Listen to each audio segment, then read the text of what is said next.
ඔව් ආදරණීය දරුදරියනි අපි මීට ප්‍රථම පාඩම් පරිච්ඡේද කීපයකින්ම විෂය නිර්දේශයේ වැදගත්ම ඒකකය වන කළමනාකරණයට අදාළ පසුගිය විභාග ප්‍රශ්න විශ්ලේෂණයක යෙදුණා. අපි ඒක සාකච්ඡාවකට කියන්න ඕන විශ්ලේෂණයක් කියලා කරේ. මොකද හේතුව ප්‍රධාන පාලක පරීක්ෂකතුමා එනම් කන්ට්‍රෝල් ඉන් චීෆ් ඔබගෙන් මේ මාතෘකාවට අදාළව මොන වගේ ස්වරූපේ ප්‍රශ්න අහනවද? ඒ වගේම මොන වගේ විෂය කරුණු වලින් නිරන්තරයෙන්ම ප්‍රශ්න අහනවද? කළමනාකරණ ඒකකේ මොන වගේ විෂය කරුණු නැත්නම් මොන වගේ අංශ වලින්ද වැඩිපුරම ප්‍රශ්න අහන්නේ කියලා අපි අවබෝධ ලබා දුන්නා. එතනින් නොනවති ඒ ප්‍රශ්න වලට ඔහු අපේක්ෂා කරන පිළිතුරු වල ස්වභාවය සහ ධාරිතාවය ගැන අවබෝධයක් ලබා දුන්නා. තවදුරටත් කළමනාකරණ න්‍යාය මිශ්‍ර කරලා තමන්ට තමන්ගේ මනස භාවිතා කරලා අපි කියන්නේ හිතලා ලියන ප්‍රායෝගික ප්‍රශ්න මොනවද කියලා අවබෝධයක් ගත්තා. ඒ කියන්නේ කළමනාකරණය කියන න්‍යායෙන්ට සම්බන්ධයි. නමුත් න්‍යායම මත නොරැඳී ප්‍රායෝගිකව අපි කියන්නේ ප්‍රැක්ටිකල් ක්වෙස්චන්ස් කියලා ප්‍රායෝගික ප්‍රශ්න කීපෙකුත් අපි සාකච්ඡා කරා. ඉතින් අපි ඒකෙනුත් පෙන්නවා මේ න්‍යාය මතම නොරැඳී න්‍යාය භාවිතා කරමින් ප්‍රායෝගික ප්‍රශ්න වලට අපට මුහුණ දෙන්න වෙන බව. ඒවා අමාරු නෑ, සංකීර්ණ නෑ. හරියට අපි ට්‍රැක් එක යනකොට ඒවා බොහොම සරල ප්‍රශ්න. ඊළඟට අපි තවදුරටත් විස්තර කළා යම් ප්‍රශ්න සාකච්ඡා කරනකොට ඒ ප්‍රශ්නේම වෙනත් කෝණයන්ගෙන් නැත්නම් වෙනත් මුහුණුවරයන්ගෙන් විභාගයට යොමු වෙන්න පුළුවන් බව. මම ඒක පුරුදු කරා ඔබට. මම කෝකල් ව්‍යායාමයක් වශයෙන් කරන්න කියලා. එක ප්‍රශ්නයක් ඔබ නිම කරලා ප්‍රශ්නෙට උත්තරය අරගෙන එතනින් වැඩේ නතර කරන්නේ නැතුව ඒ ප්‍රශ්නේම කරකවන්න. විවිධ පැතිවලින්. තේරෙනවද? විවිධ පැතිවලින් අහන විදිය සහ ඒකට උත්තර මොන වගේද ගොනු කරන්න කියලා වඩා හොඳම ක්‍රමේ ලියනවා නම්. ලියන්න අපහසු නම් ලියන්න ඇත්තටම ඔයගොල්ලෝ කම්මැලි නම් අඩු ගානේ මානසික ප්‍රශ්නේ හදන්න. මානසික උත්තරේ ගොනු කරන්න. ලකුණු ප්‍රමාණයත් හිතන්න. ඉතින් අන්න ඒ ටික කළා නම් ඔබට විභාගයට යනකම් කිසිවක් කරන්න ඉතුරු වෙන්නේ නැහැ. ඔබ නොදැනීම විෂයත් ඔබට විෂයට අදාළ මාතෘකාවට අදාළ විෂය කරුණු නැත්නම් න්‍යායාත්මක විෂය කරුණු සියල්ලම මතකේ රැඳෙනව විතරක් නොවේයි ඕනෑම ප්‍රශ්නයකට සාර්ථකව නොබියව ඊටාම සැහැල්ලුවෙන් අඩුම පරිශ්‍රමයකින් ලිවීමේ තාක්ෂණය අනිවාර්යයෙන්ම ලැබෙනවා කියලා කිව්වා. මම හිතනවා මේ වන විටත් ඔබේ තාක්ෂණයේ ශක්තිය දැන් ගොඩක් ලබලා ඉවරයි. 100%ක්ම ලබලා ඉවරයි. අපි දැන් කරන්නේ ඒක තවත් මුවහත් කිරීමක් පමණයි. අපි අද පාඩම් පරිච්ඡේදනුත් කතා කරන ඒ වගේ විභාග ප්‍රශ්න තව ඉතුරුලා තියෙනවා අපිට 18 අවුරුද්ද කරන්න. ඊට අමතරව ආදර්ශ ප්‍රශ්න කීපෙක සාකච්ඡා කරලා ව්‍යුහගත ප්‍රශ්න කියන්නේ දෙවන ප්‍රශ්න පත්‍රයට එන ව්‍යුහගත ප්‍රශ්න සාකච්ඡාව අපි නිමා කරන්න බලනවා. ඒ නිමා වෙද්දී අනිවාර්යයෙන්ම 100%ක්ම 200%ක්ම ඔබට ඕනෑම ව්‍යුහගත ප්‍රශ්නයකට දෙවන ප්‍රශ්න පත්‍රයේදී ලිවීමේ හැකියාව තියෙනවා. ඔබ අනිවාර්යයෙන්ම ඒකට ලැබෙන මුළු ලකුණු 20ද 26ද 28ද ඒ මුළු ගානම ඔබ ගන්නවා. මතකනේ ඒ සාමාර්ථයක් ලබා ගැනීම හෝ නොලැබීම තීන්දුව කරන ප්‍රධානම මාතෘකාව තමයි මේ. නමුත් දැන් ඒ අවදානම් වෙලාව දැන් පහව ගිහිල්ලා ඉවරයි. ඔබ මොකද මේ ප්‍රශ්නේ ඔබ වරද්දගත්තොත් ඔබට ඒකක් ගන්න 100%ක්ම මං කියන්නේ බෑ. උපරිම බිහියකින් සෑයීමකටපත් වෙන්න වෙනවා. නමුත් දැන් මම හිතනවා ඒ අවදානම ඔබ කියන්නේ මගේ මේ පාඨමාලා මේ ඩීප් এডুকেෂන් පාඨමාලාවේ දිගටම මම මේ තියරි කොටසට අමතරව ප්‍රශ්න සාකච්ඡා කිරීමට අදාළ වීඩියෝස් ටික ඔබ පරිශීලනය කරා නම් ෆලෝ කරා නම් ඔබ අනිවාර්යයෙන්ම එම අවදානමෙන් නිදහස්. ඔබට අනිවාර්යයෙන් මේ සාමර්ථ්‍යයක් ලැබෙනවා. පැහැදිලිනේ? අපි අදත් කතා කරන්න බලාපොරොත්තු වෙන මුලින්ම 2017 අවුරුද්දේ විභාග ප්‍රශ්න කීපයක් සහ 2018 වර්ෂයේ විභාග ප්‍රශ්න කීපය සාකච්ඡා කරන්න බලන මුලින්ම. අපි 19 20 21 කරන්න නැහැ කියලා කිව්වනේ මතකයිනේ. 2019 20 21 ආසන්නම අවුරුදු තුනේ ප්‍රශ්න පත්‍ර අපි වෙනම සාකච්ඡා කරන්න බලාපොරොත්තු වෙන ඉදිරියේදී. හොඳයි මේ තියෙන්නේ 2017 අවුරුද්දේ ආපු පස්වෙනි ප්‍රශ්නේ රෝම ඉලක්කම් 4 ආ කොටස. මෙහෙවර ප්‍රකාශයක අන්තර්ගත වී යුතු මූලිකාංග දෙකක් සඳහන් කරන්න. මෙහෙවර ප්‍රකාශයක අන්තර්ගත වී යුතු මූලිකාංග දෙකක්. දැන් මෙහෙවර ප්‍රකාශ කියන්නේ මොකද්ද මුලින්ම මතකයිනේ? මිෂන් ස්ටේට්මන්ට් එක මිෂන් එකේ දීර්ඝ විග්‍රහය මිෂන් කියන්නේ මතකයිනේ? ඒ කියන්නේ ව්‍යාපාරයක සියලු කාර්යයන් සම්පින්ඩනය කරලා ගත්තම ඉදිරියේදී ව්‍යාපාරය ළඟා කරගන්න අපේක්ෂිත සිහිනය. නැත්නම් ඉදිරියේදී ව්‍යාපාරයේ ගමන් කරන්න අපේක්ෂා කරන ඉලක්කය තමයි කෙටි ප්‍රකාශය වශයෙන් හැදුවොත් අපි දැක්ම කියලා කතා කරන දෘෂ්ටිය විෂන් එක. ඕකම සවිස්තරාත්මක ප්‍රකාශයක් වශයෙන් ගොඩනගුවොත් ඒක තමයි මෙහෙවර කියලා කිව්වේ. මේ මෙහෙවර ප්‍රකාශයේදී තමයි ව්‍යාපාරයේ කුමක්ද, ඒ ව්‍යාපාරයේ කළමනාකරන දර්ශනය මොකක්ද, ව්‍යාපාරයේ ඉලක්ක මොනවද, ව්‍යාපාරයේ ගමන් කරන්නේ මොන වගේ ව්‍යාපාරික මාර්ගයකද කියලා ව්‍යාපාරයේ ස්වභාවය පිළිබඳ අදහසක් අපට ජනිත කරගන්න පුළුවන් මෙහෙවර ප්‍රකාශය. මොකද මෙහෙවර ප්‍රකාශය ටිකක් සවිස්තරාත්මකව විස්තර කරනවා. ඒ නිසා ව්‍යාපාරයේ කුමක්ද කියලා ඇල්මැති පාර්ශවයන්ට මෙහෙවර ප්‍රකාශය කියවුවාම අනිවාර්යයෙන්ම අවබෝධ කරගන්න පුළුවන්. මෙන්න මේ මෙහෙවර ප්‍රකාශය තුල අන්තර්ගත වෙන මූලිකාංග කීපයක්ම තියෙනවා. අහන්නේ දෙකයි. එකක් තමයි ගනුදෙනු කරුවා. නැත්නම් වෙළඳ පොළ. වෙළඳ පොළ කිව්වොත් හරි මේක. බොහෝ සමහර ස්කීම් වල එනවා මේකට වෙළඳ පොළ කියලා. මේක වෙළඳ පොළ කිව්වොත් හරියා වෙළඳ පොළ. මොකද ඕනම ඇල්මැති පාර්ශවයක් දැනගන්න කැමති මේකේ ගනුදෙනු කරුවන් කවුද කියන එක. නැත්නම් වෙළඳ පොළ ස්වරූපේ දේශීය ගනුදෙනු කරුවන්ද විදේශීය ගනුදෙනු කරුවන්ද නැත්නම් දෙයන්සෙම ඉන්නවද? තේරෙනවද? විශේෂයෙන්ම විදේශීය වෙළඳ පොළක් නම් මේකේ මූලිකව ක්‍රියාත්මක නේ. ඒ කියන්නේ ව්‍යාපාර ශක්තිමත්. විදේශ විනිමය උපයනවා. ඩොලර් උපයනවා. තේරෙනවද? එතකොට අනික ඒකේ ධාරිතාවය වැඩි. දේශීය වෙළඳ පොළක් නම් ඒ තරම් ධාරිතාවක් ගැන හිතන්න බෑ. අනික අවිනිශ්චිතතාවයත් එතන අනිවාර්යයෙන්ම වැඩි. තේරෙනවද? ඒ නිසා මේ වෙළඳ පොළ ගැන නැත්නම් ගනුදෙනු කරුවෝ ගැන මේ මෙහෙවර ප්‍රකාශයෙන් අනිවාර්යයෙන්ම අන්තර්ගත වෙනවා නම් හොඳයි. දෙවෙනි එක තමයි නිෂ්පාදිතය. මේ ව්‍යාපාරයේ නිපදවන්නේ මොන වගේ නිෂ්පාදිතද නැත්නම් භාණ්ඩ හා සේවාද? තේරෙනවද? භාණ්ඩ හා සේවා. භාණ්ඩ හා සේවා ගැන අදහසක් තියෙනවා. ඒ භාණ්ඩ හා සේවා වල තියෙන සුවිශේෂී තත්වය මේ මෙහෙවර ප්‍රකාශයෙන් ඉස්මතු කරන්න ඕනේ. දැන් විවිධ ව්‍යාපාර එකම භාණ්ඩයේ එකම සේවාව විවිධ ව්‍යාපාර නිපදවනවා ලිවි කරනවා. ඒක සාමාන්‍ය දෙයක් නේ. අපේ ව්‍යාපාරයේ මෙහෙවර ප්‍රකාශයෙන් විය යුත්තේ සෙසු තරඟකාරී ව්‍යාපාර වලට සාපේක්ෂව බලද්දී අපේ ව්‍යාපාරයේ නිමෙවුමේ සුවිශේෂී බවක් තියෙන බව. ඒක අනිවාර්යෙන් මෙහෙවර ප්‍රකාශයෙන්ම විද්‍යාමාන වෙන්න ඕන. මොකද මෙහෙවර ප්‍රකාශයෙන් ඒක විද්‍යාමාන වුණේ නැත්නම් අපි සමහරට ඒ ව්‍යාපාරය හොයාගෙන යන්නේ නැහැ. ඒ නිෂ්පාදිත හොයාගෙන යන්නේ නැහැ. ඒ නිෂ්පාදිත හැමතැනම තියෙනවා. විවිධ ව්‍යාපාරිකයන් ළඟ තියෙනවා. ඒක අපිට පහසුම ආසන්නම ව්‍යාපාරෙට ගිහලා අපි නිෂ්පාදිත මිලදී ගන්නවා. නමුත් මේ නිෂ්පාදිතේ නැත්නම් මේ භාණ්ඩ හා සේවාවල සාපේක්ෂ වශයෙන් තියෙන සුවිශේෂී බව අපිට කල්ැතුම දැනගන්න ලැබුණොත් අපි මේ මතකයත් එක්ක මේ භාණ්ඩේ හොයාගෙන යනවා. ඒ නිසා මෙහෙවර ප්‍රකාශයමක තියෙනවා නම් හොඳයි. දැන් ගොඩක් වෙලාට අද අන්තර්ජාලය පරිහරණය කරනවානේ. අන්තර්ජාලයේ මේ ව්‍යාපාරයට දාලා වෙබ්සයිට් එකක් බොහෝ වෙලාට තියෙනවා. ඒ වෙබ්සයිට් එකේ දාලා තියෙනවා ඒගොල්ලන්ගේ our mission කියලා. ඒ මිෂන් ස්ටේට්මන්ට් එක කියවනකොටම ව්‍යාපාරය පිළිබඳවත් ඒ ව්‍යාපාරයේ නිෂ්පාදිත පිළිබඳවත් අපිට අනිවාර්යයෙන්ම පැහැදිලි චිත්‍රයක් මැවෙනවා. ඒ මැවෙන චිත්‍රයට අපි දක්වන ඇල්ම සහ විශ්වාසය අනුව අපි මේ භාණ්ඩයට අනිවාර්යයෙන්ම නොදැනීම ආකර්ෂණය වෙන්න පුළුවන්. ඒ නිසා මෙහෙවර ප්‍රකාශෙම දාන්න මේක. නැත්නම් අපි සමහරට අපි by chance ඒ වෙළඳ පොළට ඒ වෙළඳසැලට ගියාම අපි තේරුම් ගන්න. ඒ නිසා නිෂ්පාදිතේ සුවිශේෂී බව තේරුම් ගන්න ඕනේ. දැන් මම ළඟදී අපේ ගෙදර වැහි පීලි වගේට අර චේන් දාන එක කැඩලා මම එක්තරා තැනකින් චේන් ගන්න ගියා. ඒ චේන් එක රුපියල් 300ක 270 ගන්න මට දෙන්නම් කිව්වා. මම ගත්තා. ඒව ගෙනාම මදි. එතන තියෙන ඉවරයි. පස්සේ මම ලොකු හાર્ඩ්වෙයාර් එකක් එතන ගියා තහණියක්. ගියම් තියෙනවා කිව්වා. කෙලින්ම 615ද 625යි. මං කො මොනවා මේ 300ක මම 270ට ගත්තානේ. මොකද මෙච්චර වෙනසක් කියලා. එච්චර වෙනසක් වෙන්න බෑනේ. එකට එකටත් වැඩිනේ. පස්සේ ව්‍යාපාරිකයා මට කියනවා සර් ඒක සර් කියන එක හරි. අපි ළඟත් ඕක තියෙනවා. මින පෙන්නුවා මට. මෙන්න මේක.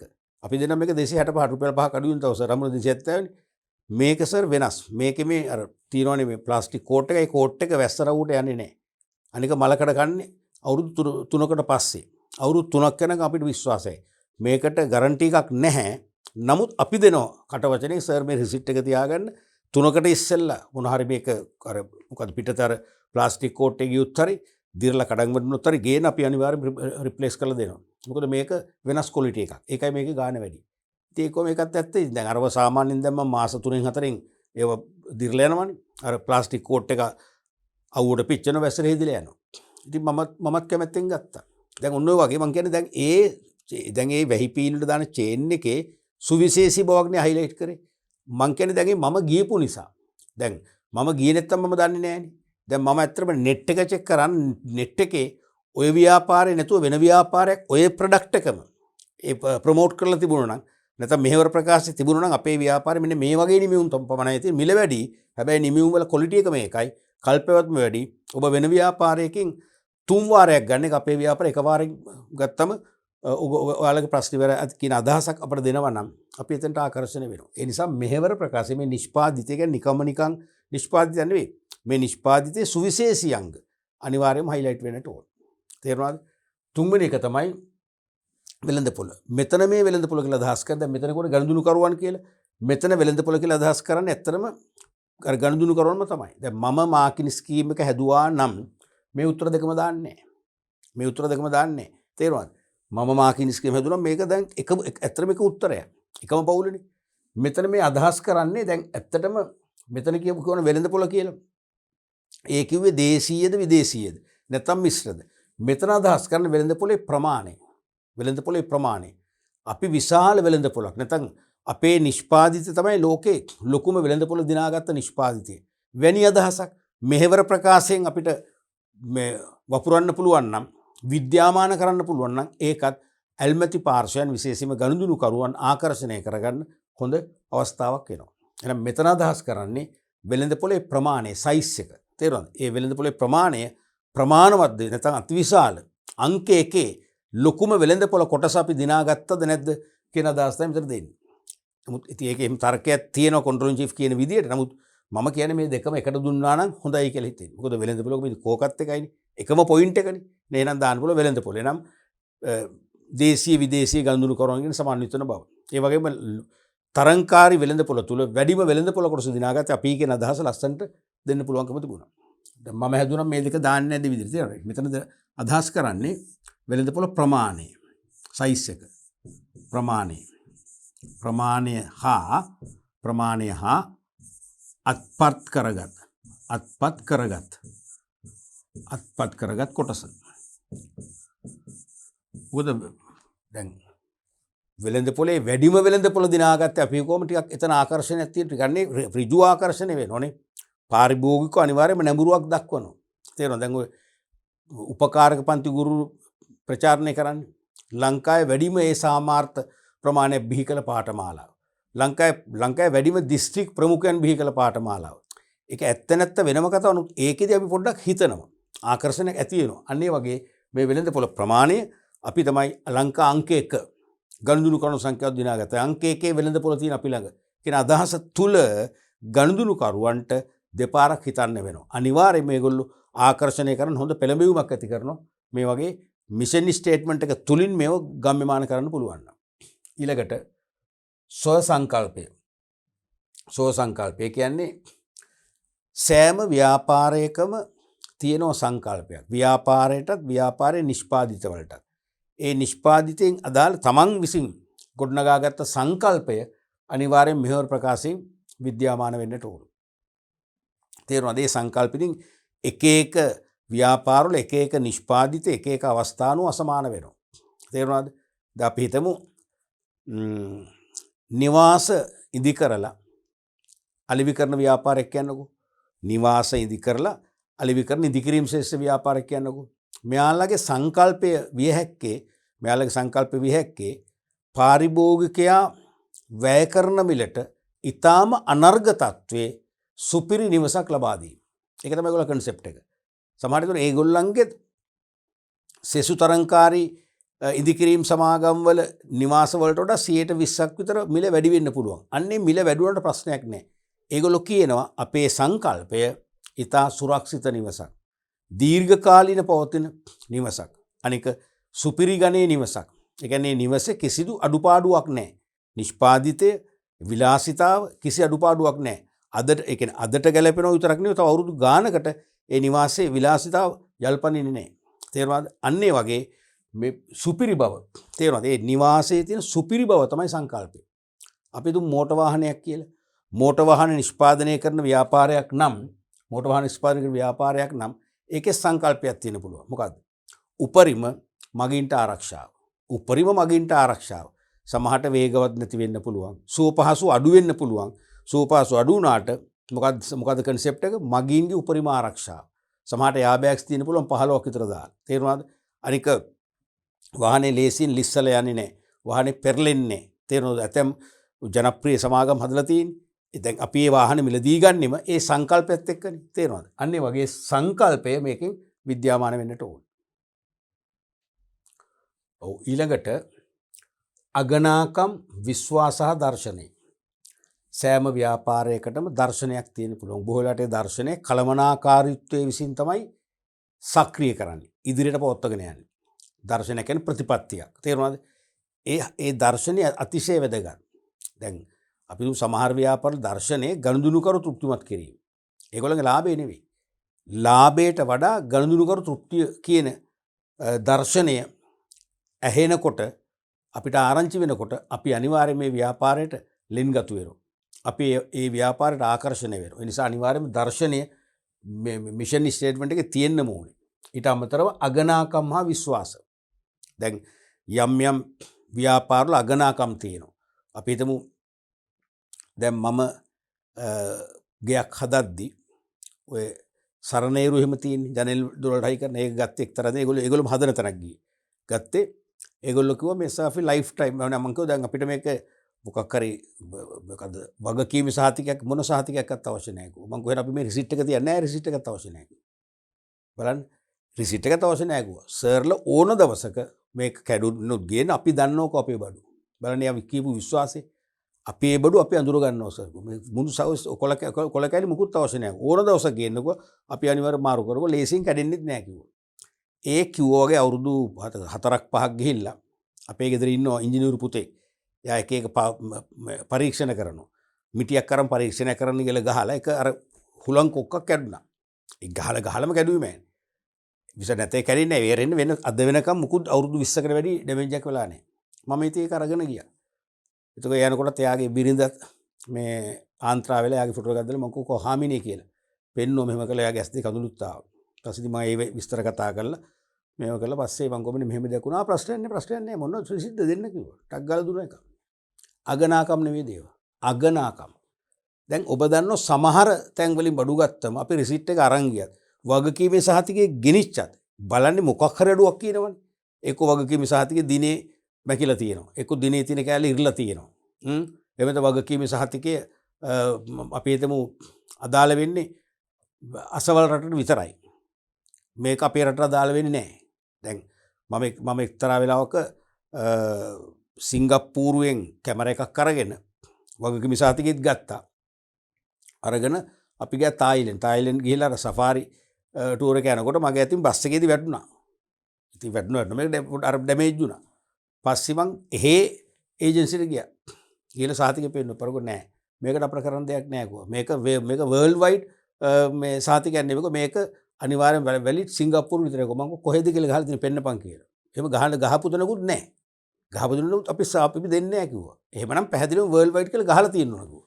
ඉතින් කාටද කියන්නේ? නිරුත්තරයි. පාඩු ඉඳගෙන ආවා. අගනාකම් නෙමෙයි නැහැනේ එතන. අගනාකම් නෑ. අනේ වගේ මම කියන්නේ අගනාකම් කියන එක අපිට වචන වලින් විස්තර කරන්නේ මේ සිදුවීමක් මම පෙන්නන්නේ. විවිධ සිදුවීම්. තේරුණාද? අර මහත්මයා කිව්වේ සර් ඕන කාලෙක ගේන්න. අපි දන්නවා අපේ බඩු. මොන කඩදාසි කැල්ලක්වත් ඕනේ නැහැ. අපි ලයිෆ් ටයිම් දෙනවා රිප්ලේස් කරලා. අගනාකම්නේ. තේරුණාද? අනික විශ්වාස. ඒ වගේම විශ්වාස. තේරුණාද? ඒ කියන්නේ ගනුදෙනු කරන කෙරෙහි තිබෙන විශ්වාසය. එහෙම නැත්නම් නිෂ්පාදිත කෙරෙහි තිබෙන විශ්වාසය. ඒ විශ්වාසයත් වැදගත්. අන්න ඒ වගේ හොඳ සංකල්ප මේ මිෂන් ස්ටේට්මන්ට් එක ඇතුළත් වෙන්නට ඕනේ. ඊට අමතරව රඳා පැවැත්ම හා වර්ධනය. ඒ කියන්නේ ව්‍යාපාරය වර්ධනය වූ ආකාර විශේෂයෙන්ම ව්‍යාපාරයේ ආරම්භය පුංචි පොල්ලතු මඩුවකින් තමයි ආරම්භය. දැන් අවුරුදු 15ක් තුල තමයි මේ වර්ධනය ලැබලා තියෙන්නේ. කියන වගේ අදහසක් මෙහෙවර ප්‍රකාශය ඇතුළත් කරන්න පුළුවන් නම් තවත් හොඳයි. ඒතකොට අපි බලන්න දැන් ලංකාවේ දැවැන්ත ව්‍යාපාරයක් මේක. නැත්තම් විදේශ රටවල ශාඛා තියෙන ව්‍යාපාරයක්. බලන්න අවුරුදු 15 වැඩි කාලයක් නෑ 15 පොල්ලතු බඩුවෙන් පටන් ගත්තේ තනි පුද්ගලෙක් පටන් ගත්තේ තේරුණාද කොච්චර දියුණුවක්ද දැන් ලංකාවේ හැම ව්‍යාපාර මම නම් කියන්නේ ඕන තරම් තියෙනවා සුළුවෙන් ආරම්භ කරනවා අවසානයේ ලංකාව විතරක් නෙවෙයි ශාඛා තියෙනවා මැලේසියාවේ සිංගප්පූරුවේ චීනේ වගේ රටවල ශාඛා තියෙනවා ඒතකොට අන්නේ වර්ධනය ඒ වගේම දැන්ටත් රඳා පැවැත්ම වර්ධනය සහ තව කාලයකට මේ ව්‍යාපාරේ වැටෙන්නේ මේ ව්‍යාපාරේ ගමන නවත්තන්න බෑ ඒක තමයි රඳා පැවැත්ම කියන්නේ ඒ ගැනත් හේතු ගන්නවන සුදුසු විදියකට ප්‍රකාශයක් හෝ ප්‍රකාශන කීපයක් මෙහෙවර ප්‍රකාශය ඇතුළත් වෙනවා නම් හොඳයි ඊළඟට මහජන ප්‍රතිරූපය මහජනයාගේ ප්‍රතිරූපය කියන්නේ මහජනයා මේ නිෂ්පාදිත මේ ව්‍යාපාරයේ නිෂ්පාදිත පිළිබඳවත් දක්වන ප්‍රතිරූපය ගැනත් කිසියම් මතයක් කිසියම් අදහසක් ඇතුළත් කරන්න පුළුවන් නම්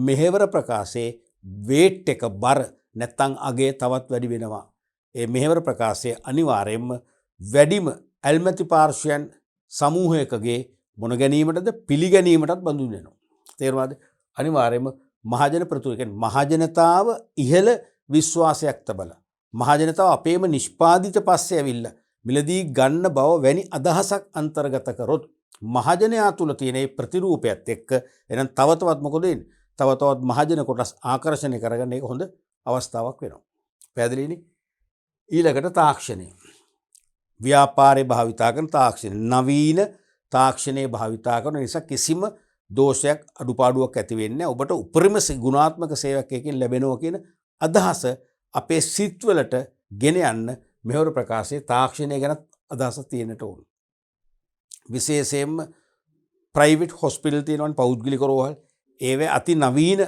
තාක්ෂණ මෙවලම් තියෙනවනේ ඒ කියන්නේ බොහොම ශ්‍රේණි සමහරට රජයේ රෝහලක සමහර පරීක්ෂණයක් පැය 10ක් යන එකක් මේගොල්ලෝ සමහර පැයකින් කරලා ඉවර කරන්න වෙන්න පුළුවන් නවීන ඒ කියන්නේ අනික මේ පරීක්ෂණයට දාගන්න මෙවලම් යන්ත්‍රෝපකරණ අති නවීන නූතන වෛද්‍ය විද්‍යාව සහ තාක්ෂණය පදනම් කරන් හදපුවා තේරෙනවද අපි අන්න ඒ නිසාම ඒවැනි හොස්පිටල් එකෙන් අපි වෛද්‍ය ප්‍රතිකාර ලබන්න කැමතියි මොකද අපිට විශ්වාසයි ආයේ පරීක්ෂණ පොඩ්ඩක්වත් කෙස් ගහටම හරි චුට්ටක්වත් එහෙම වෙන්නේ නැහැ වරදින්නේ නැහැ තේරුණාද ඒ වගේ ඒ තාක්ෂණය ගැන අදහසක් තියෙන්න ඕන ඊට අමතරව සේවකයන් අතිශය වැදගත් මේ සේවකයෝ මොකද අපි දන්නවා ව්‍යාපාරවල රඳා පැවැත්ම විටක සම්පූර්ණයෙන්ම රඳා පවතින සේවකයන් මත විටක සම්පූර්ණයෙන්ම රඳා පවතින සේවකයන් මත තේරුණාද දැන් ඔබට අත්දැකීම් ඇති ඔබ සමහරට පිටතින් කෑම ගන්න ඕන හැමදාම නෙවෙයි හැමදාම ගන්න තිබ්බ පිස්සුනේ පිටතින්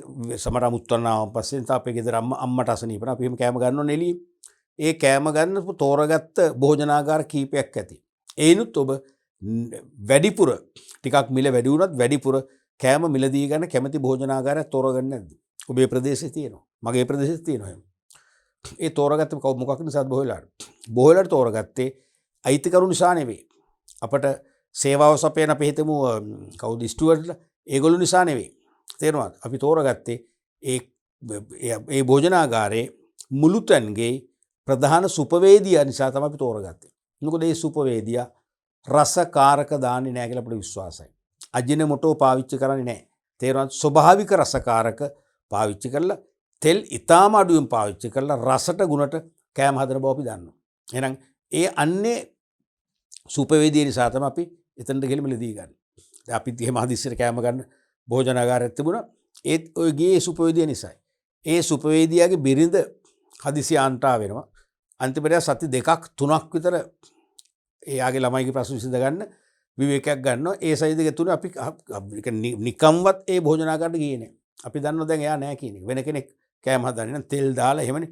තෙල් වලින් සහ අර රසකාරක වලින් ඉන්නේ කෑම උඩක රස ගන්න. ඊට කියන්නේ මට ඕනෑම රසයක් මේ ස්වභාවික දේවල් මොනවද ඉඟුරු කොත්තමල්ලි රම්පේ කරපෙංච සුදුලුණු ඒ ස්වභාවික දේවල් භාවිතා කරලා මට ඕන රසයක් හදන්න පුළුවන් විශ්වාසය. එහෙනම් සේවකයෝ මෙහෙවර ප්‍රකාශයෙන් පෙන්눔 කරන්න ඕනේ සෙසු තරඟකාරී ව්‍යාපාර වලට සාපේක්ෂව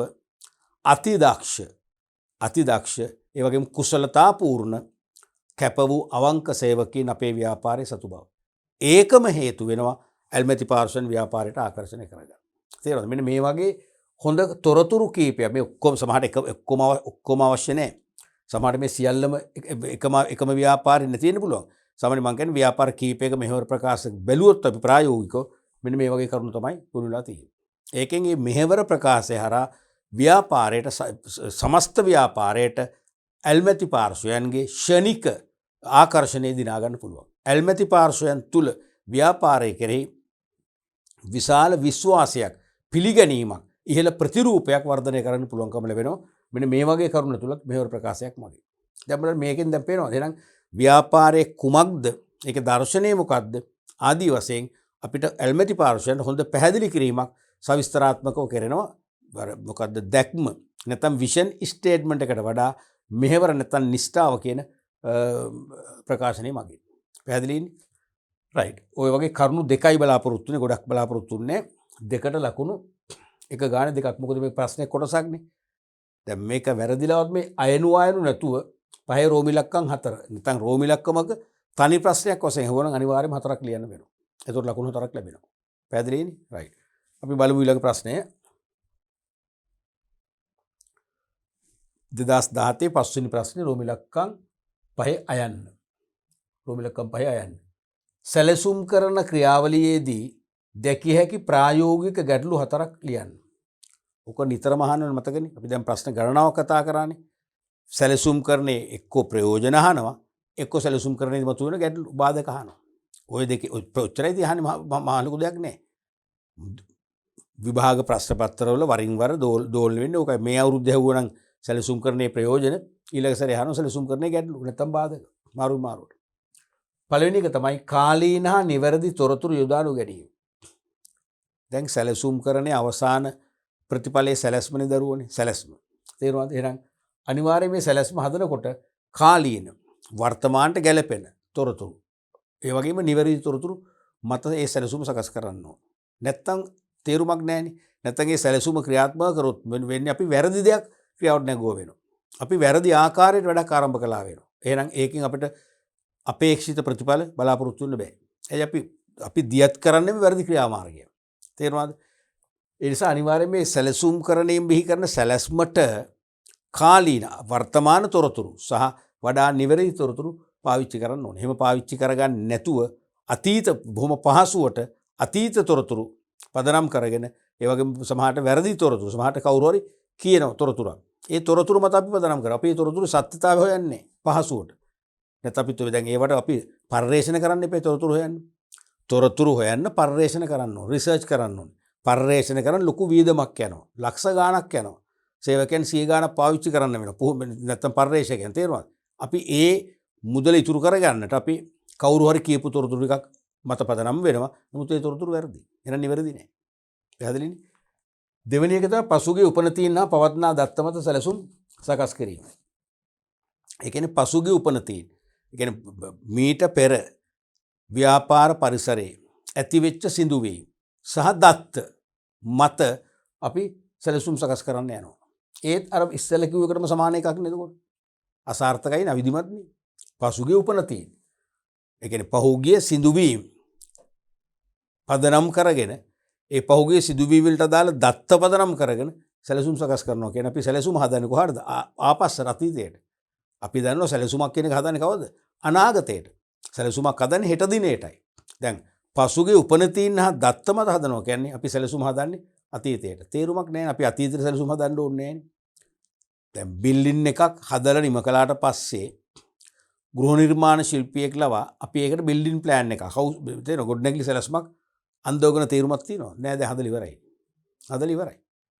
පුංචි තේරුමක් තියෙන සමහර අවස්ථාවල ඔය ඉලෙක්ට්‍රිසිටි පවර් එක ගන්න, වෝටර් සප්ලයි එක ගන්න වගේ ඒවට බිල්ඩින් ප්ලෑන් එක ඉල්ලන්න පුළුවන්. ඊට අමතරව බැංකු ලෝන් එකක් නැත්නම් බැංකු ණයක් ලබා ගැනීමේදී සමහරට බැංකුකරු ඉල්ලා සිටිනවා මේ ගොඩනැගිලි සැලසුම. තේරුණාද? ඉතින් එවැනි අවස්ථාවකට හැරෙන්න මේ ගොඩනැගිල්ල හැදුවම පස්සේ සැලසුමක් ප්‍රයෝජනවත් වෙන්නේ නැහැ.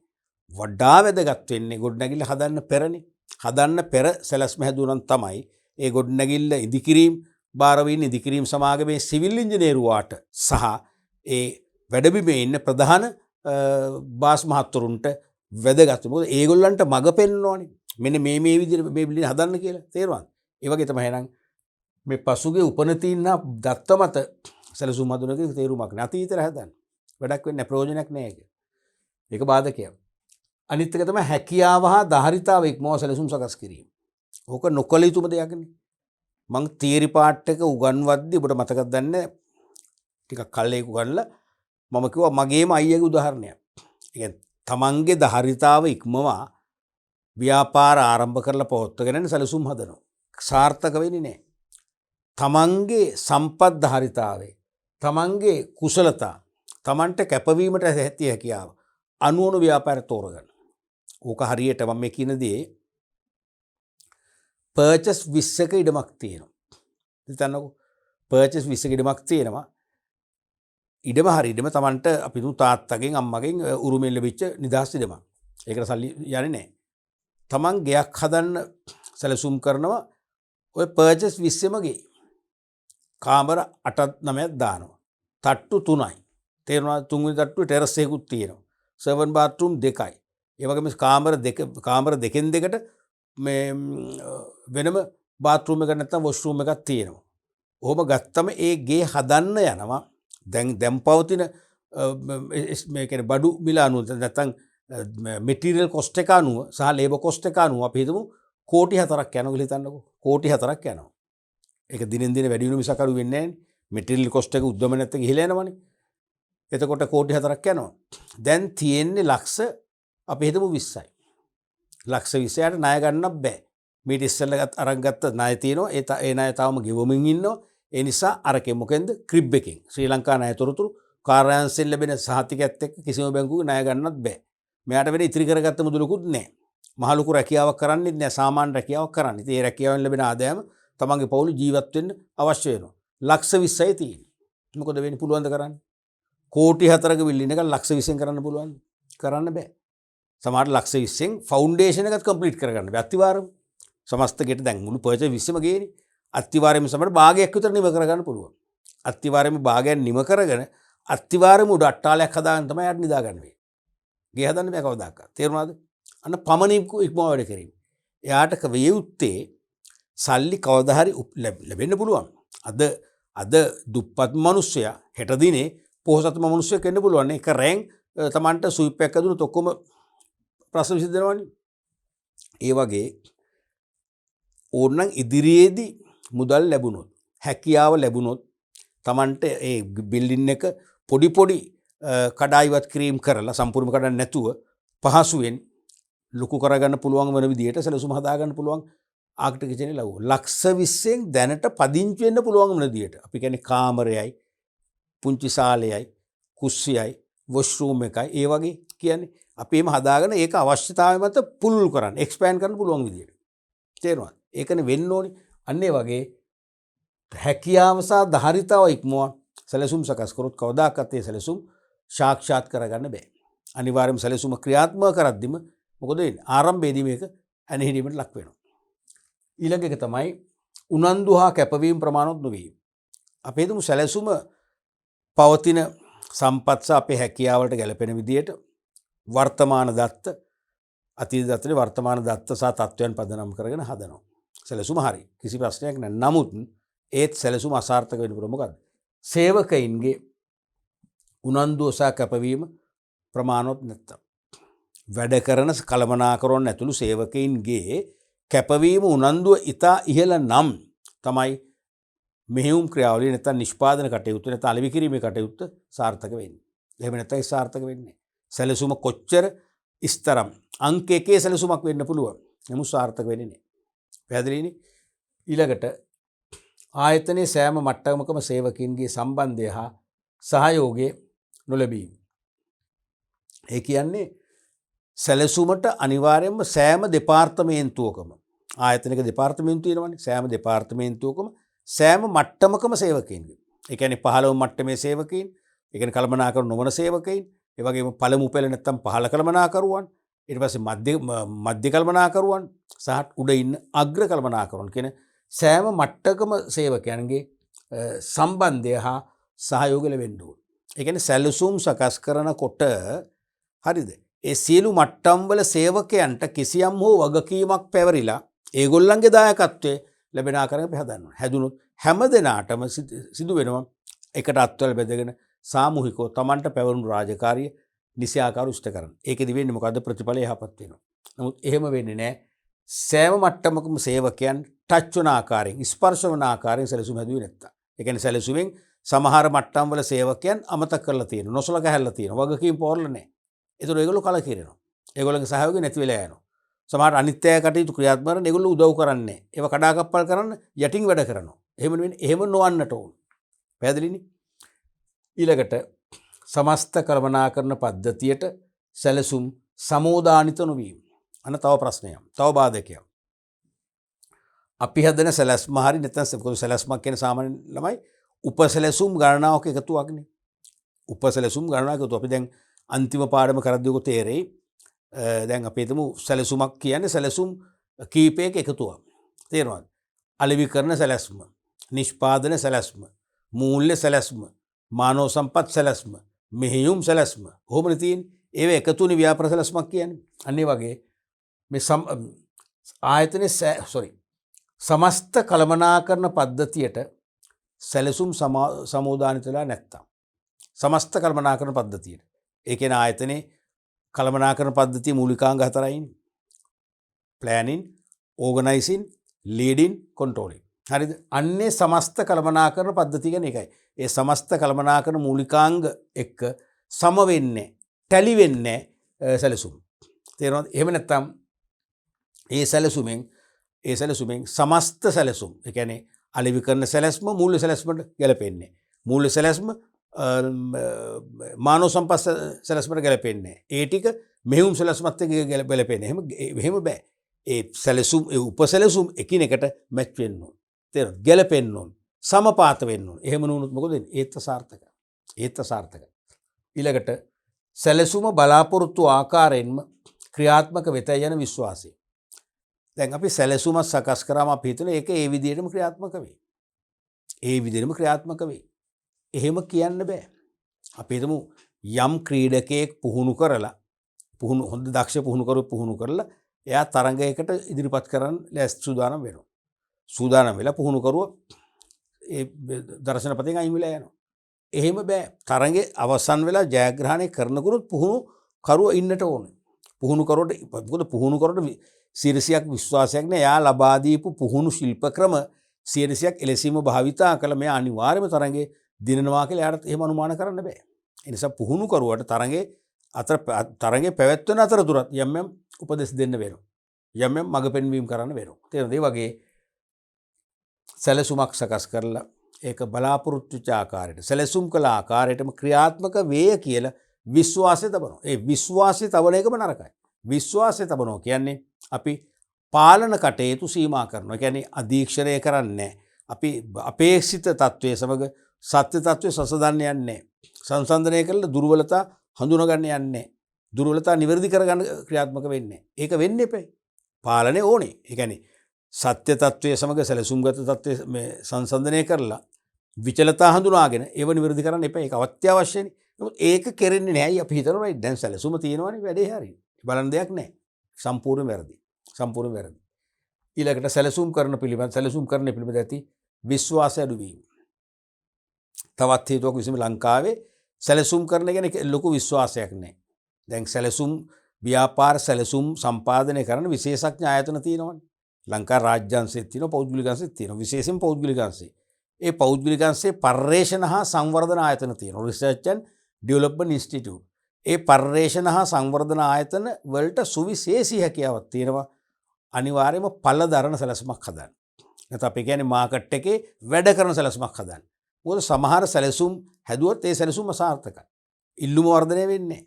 සමහර සැලසුම් සකස් කරන ආකාරයෙන් ඉල්ලුම වර්ධනය වෙනවා. අපි හිතමු මේ වගේ සැලසුම් වඩා ඵලදායි ප්‍රතිඵල වැඩිම ලබන්න පුළුවන් සැලසුම් හදන ආයතන තියෙනවා. අපි ඒවට පව යන්නේ නැත්නම් මොකද? අපිට සැලසුම කරේ විශ්වාසයක් නැහැ. අපි කියන්නේ අසවල් ආයතනත් අපේ මිත්‍රයෙක් ඒ ව්‍යාපාරේ කොච්චර සැලසුම් කරලා සැලසුම් හදලා කළේ මාස 3න් කඩාගෙන වඩනවා. අසවල් ව්‍යාපාරේ බලන්න. ඒ වගේ අපි අර ඒ දුර්වලතාවම කියනවා. තේරෙනවද? ඒක අසාර්ථකයි. ඒ නිසා අනිවාර්යයෙන්ම සැලසුම් කරන්නේ පිළිබඳ අපේ විශ්වාසය නැහැ. විශ්වාසය නැත්නම් අපි අර සැලසුම් කරන්නේ පිළිබඳ උපදේශන සේවා ආයතනවල සේවය ලබන්න යන්නෙත් නැහැ. හරිද? අපි අනිවාර්යයෙන්ම සැලසුමක් අපි හරි වෙහෙස මහන්සිලා කරන්න කැමැත්තක් දක්වන්නේ. සැලසුමක් ඇතත් නැතත් ව්‍යාපාරය ඉලක්ක කරා ගෙනියන්න පුළුවන් කියන ධනාත්මක මානසිකත්වයේ ඉන්නවා. එහෙම ධනාත්මක මානසිකත්වයේ ඉන්න එක හොඳයි. නමුත් ඒක හොඳ වගේම නරකයි. තේරෙනවද? ඒ නිසා අනිවාර්යයෙන්ම සැලසුම් කරන එකේ ලොකු විශ්වාසයක් තබලා වැඩ කරොත් තමයි විධිමත් සැලසුමක් හදන්නේ. හරියට කලට වෙලාවට සැලසුමේ දේවල් ක්‍රියාත්මක කරලා සාර්ථක වෙන්නේ. නැත්තම් ක්‍රියාත්මක වෙන්නේ නැහැ. ඊළඟට සැලසුම් සකස් කිරීමේ දක්ෂතා ඇති අඩුකම්. සමහරට අපේ ව්‍යාපාරේ සැලසුම් සකස් කරන කියන්නේ අංග සම්පූර්ණ අපි කියන්නේ විධිමත් හා පරිණත කියලා. එක්ක අංග සම්පූර්ණ නැත්නම් විධිමත් හා පරිණත වූ සැලැස්මක් සැකසීමට දක්ෂතා තියෙන අය අඩුයි ආයතනේ. ඒ වගේම බාහිර ආයතනවලත් ඒ විතරක් තමයි තියෙන්නේ. මේ බාහිර පරිශ්‍රණ ආයතනත් අපි විශ්වාස කරන්නේ නැහැ තරම්. තේරෙනවද? අන්න ඒ නිසා මොකද වෙන්නේ? සැලසුමක් හරියට සම්පාදනය වෙන්නේ අපි තමයි හදන විධිමත් සැලසුමක් හැදෙන්නේ එතකොට. මෙන්න මේ වගේ ගැටලු තියෙනවා ප්‍රායෝගිකව සැලසුම් කරන්නේදී කිව්වත් කමක් නැහැ. එක්ක සැලසුම් කරන්නේදී නැත්නම් සැලසුම් කරන්නේදී සැලැස්ම සම්පාදනය කිරීමේදී මෙන්න මේ වගේ ප්‍රශ්න මතුවෙනවා. මේ වගේ කරුණු 4කට ලකුණු භාගයේ බැගින් ලකුණු 2ක්ම දීලා තියෙනවා. දැන් මේකම තමයි අහන්නේ මතකනේ ගැටලු 4ක්. සැලසුම් කරන්නේ අවාසි. මොනවද? එහෙම නැත්නම් කිසියම් ව්‍යාපාරයක් පුංචි කේස් ස්ටඩි එකක් දෙනවා. සීමා සහිත ආස්මාලිගා සමාගම නමින් විදුලි උපකරණ නිෂ්පාදනය කර දේශීයමින් විදේශ වෙළඳ පොළට අපනයනය කිරීම අරමුණෙන් ව්‍යාපාරයක් ආරම්භ කළා. ඔහොම කියලා කේස් ස්ටඩි එක යනවා දිගට. ඒ ඇසුරෙන් අපෙන් ප්‍රශ්න අහනවා. ඒ ඇසුරෙන් ප්‍රශ්න ඇහුවොත් අපිට ඒත් පුළුවන් වෙන එක ප්‍රශ්නයක් තමයි විධිමත් පර්යේෂණ ආයතනයක් ලවා මුදල් ගෙවා අංග සම්පූර්ණ ව්‍යාපාර සැලැස්මක් සම්පාදනය කරවාගෙන ඒ සැලැස්මට අනුකූලව ව්‍යාපාර කටයුතු පවත්වාගෙන ගියද සැලසුම් කරණයෙන් අපේක්ෂිත ප්‍රතිඵල ඒ ව්‍යාපාරයට ලබා ගන්න අපහසු වුණා. පසුකාලීනව ඒ ව්‍යාපාරේ බුන්වත් වී ව්‍යාපාර කටයුතු ඈවර කරන්න වුණා. එවැනි තත්ත්වයකට තුඩු දිය හැකි හේතු මොනවද කියලා අහන්න පුළුවන්. මේ ප්‍රශ්නේ මම අහන්නේ. මේ ප්‍රශ්නේ මම අහන්නේ. අහන විදිය මම වෙනස් කරා. හරිනේ. ඒ කියන්නේ මම ප්‍රශ්නේ මම නැවත කියන්නම්. විධිමත් ලෙස සැලසුම් සම්පාදනය කරලා විධිමත් ලෙස සම්පත් එක්කවු කරලා ව්‍යාපාරය ආරම්භ කළ පවත්වගෙන ගියත් අනිවාර්යයෙන්ම ওই ගැටලු මතුවෙනවා. තේරෙනවද? ඒ නිසා ව්‍යාපාරයක් ආරම්භ කර පවත්වාගෙන යාමේදී පවා සමහරට සැලසුම් කරන්නේ ඵල දෙන්නේ නැති තත්ත්වයක් උදා කරන්න පුළුවන්. අන්න ඒ වගේ අපි දෙපැත්ත තුන් පැත්තට මේ වගේ තව ප්‍රශ්න හිතන්න. දැන් මේ ප්‍රශ්නේ මම දැන් දෙපාරක් හිතුවේ. ඒ වගේ දෙවිදියකට තුන් විදියකට හිතන්න. ඔබ අනිවාර්යයෙන්ම හොඳට පාඩම් කළා වෙනවා. විෂය ව්‍යායාම වල යෙදුනා වෙනවා. පැහැදිලිනේ? අපි ලකුණු දෙයක් දෙනවනේ. අපි බලමු ඊළඟ ප්‍රශ්නයත්. මේක 2017 පස්වෙනි ප්‍රශ්නේ රෝම ඉලක්කම් 5 ආයන්. සංවිධානයක ඉහළ මට්ටමේ කළමනාකරුවන්ට සෙසු කළමනාකරන මට්ටම් වලට වඩා වැඩියෙන් සංකල්පනාත්මක කුසලතා තිබිය යුතු වේ. මෙම අදහසට පක්ෂව කරුණු දෙකක් කෙටියෙන් පැහැදිලි කරන්න. ප්‍රශ්නේ පැහැදිලිනේ. සංවිධානයක ඉහළ මට්ටමේ කළමනාකරු අග්‍ර කළමනාකරු টপ මැනේජර්ස්ලා. ඒ කියන්නේ කවුද? අධ්‍යක්ෂක මණ්ඩලය හෝ ඉන් උඩ ඉන්න අය. ඩිරෙක්ටර් බෝඩ් ඕ above person. තේරුණාද? අධ්‍යක්ෂක මණ්ඩලය ඇතුළු ඊට උඩින් ඉන්න අය තමයි අග්‍ර කළමනාකරු කියන්නේ. අන්න ඒගොල්ලන්ට සෙසු කළමනාකරන මට්ටම් වලට වඩා වැඩියෙන් තියෙන්න ඕනේ සංකල්පනාත්මක කුසලතා. ඒ කියන්නේ මනෝ භාවාත්මක කුසලතා. conceptual skills. ඒ කියන්නේ බුද්ධිමය හැකියාව. ඒ කියන්නේ ඕනෑම ගැටලුවකට නිර්වුල විසඳුම් ලබා දීමටයි ඇති සුවිශේෂී බුද්ධිමය හැකියාව තමයි සංකල්පනාත්මක කුසලතා කියන්නේ. තේරුණාද? එතකොට සංවිධානයේ ඉහළ මට්ටමේ කළමනාකරුවන්ට සෙසු කළමනාකරන මට්ටම් වලට වඩා වැඩියෙන් තියෙන්න ඕනේ මොන කුසලතාවද? සංකල්පනාත්මක කුසලතා. ඒ කියන්නේ බුද්ධිමය කුසලතා. මෙම අදහසට පක්ෂව කරුණු දෙකක්. බලමු. සංකල්පනාත්මක කුසලතා යනු සමස්තය දැකීම හා සමෝදානය කිරීමේ හැකියාවයි. ඒක කියලා දෙනවා නිර්වචනයේ අනිවාර්ය නොවේ කියලා පැහැදිලිව දීලා තියෙනවා. ලකුණු දීලත් නැහැ. හරි. ලකුණු දීලත් නැහැ. හරිනේ ලකුණු නැහැ ඒකට. ඔව්. ඒ අනුව මේ වගේ නිර්වචනයක් මේකට අහන්නේ නැහැ. බොහෝ වෙලාවට මේ කන්ට්‍රෝල් ඉන් චීෆ් සමහරට පරීක්ෂකවරුන්ගේ පහසුව සඳහා ඒගොල්ලන්ට සිහි ගැන්වීමක් වශයෙන් මේක නිර්වචනය කළා වෙන්න පුළුවන්. උත්තරේ තියෙන්නේ මෙතනයි. තේරෙනවනේ? සංකල්පනාත්මක කුසලතා යනු සමස්තය දැකීම හා සමෝදානය කිරීම හැකියාව. ඒ කියන්නේ බුද්ධිමය හැකියාව. සමස්තය. ඒ කියන්නේ යාට ඕනම ගැටලුවක් පේන්න ඕන. අනාගතය හොඳින් නිරීක්ෂණය කරන්න පුළුවන් වෙන්න ඕන. සමස්තයම. තේරුණාද? එතකොට අග්‍රකලමනාකරුවන්ට වඩා වැඩියෙන් තියෙන මොකද්ද? සංකල්පනාත්මක හේවත් මනෝභාවාත්මක කුසලතා. මේ අදහසට පක්ෂව කරුණු දෙකක්. පැහැදිලිද? අපි පක්ෂයිනේ. අනිවාර්යයෙන්ම අග්‍රකලමනාකරුවන්ට වැඩිපුරම තියෙන මොනවද? සංකල්පනාත්මක කුසලතා. මතකයිනේ? මානව කුසලතා ගත්තොත් මානව කුසලතා හැමෝටම සමානයි. ඒ කියන්නේ අග්‍ර මධ්‍ය පහළ කියන මට්ටම් තුනේම කල්පනා කරවුන්ට මානව කුසලතා සමානව තියෙනවා. නමුත් සංකල්පනාත්මක කුසලතා අග්‍ර කල්පනා කරුවන්ට වැඩියෙන් තියෙනවා. තාක්ෂණ කුසලතා සබ්ජෙක්ට් එකට දාලා ඒව කාටද? පහළ කල්පනා කරුවන්ට වැඩිපුර තියෙනවා.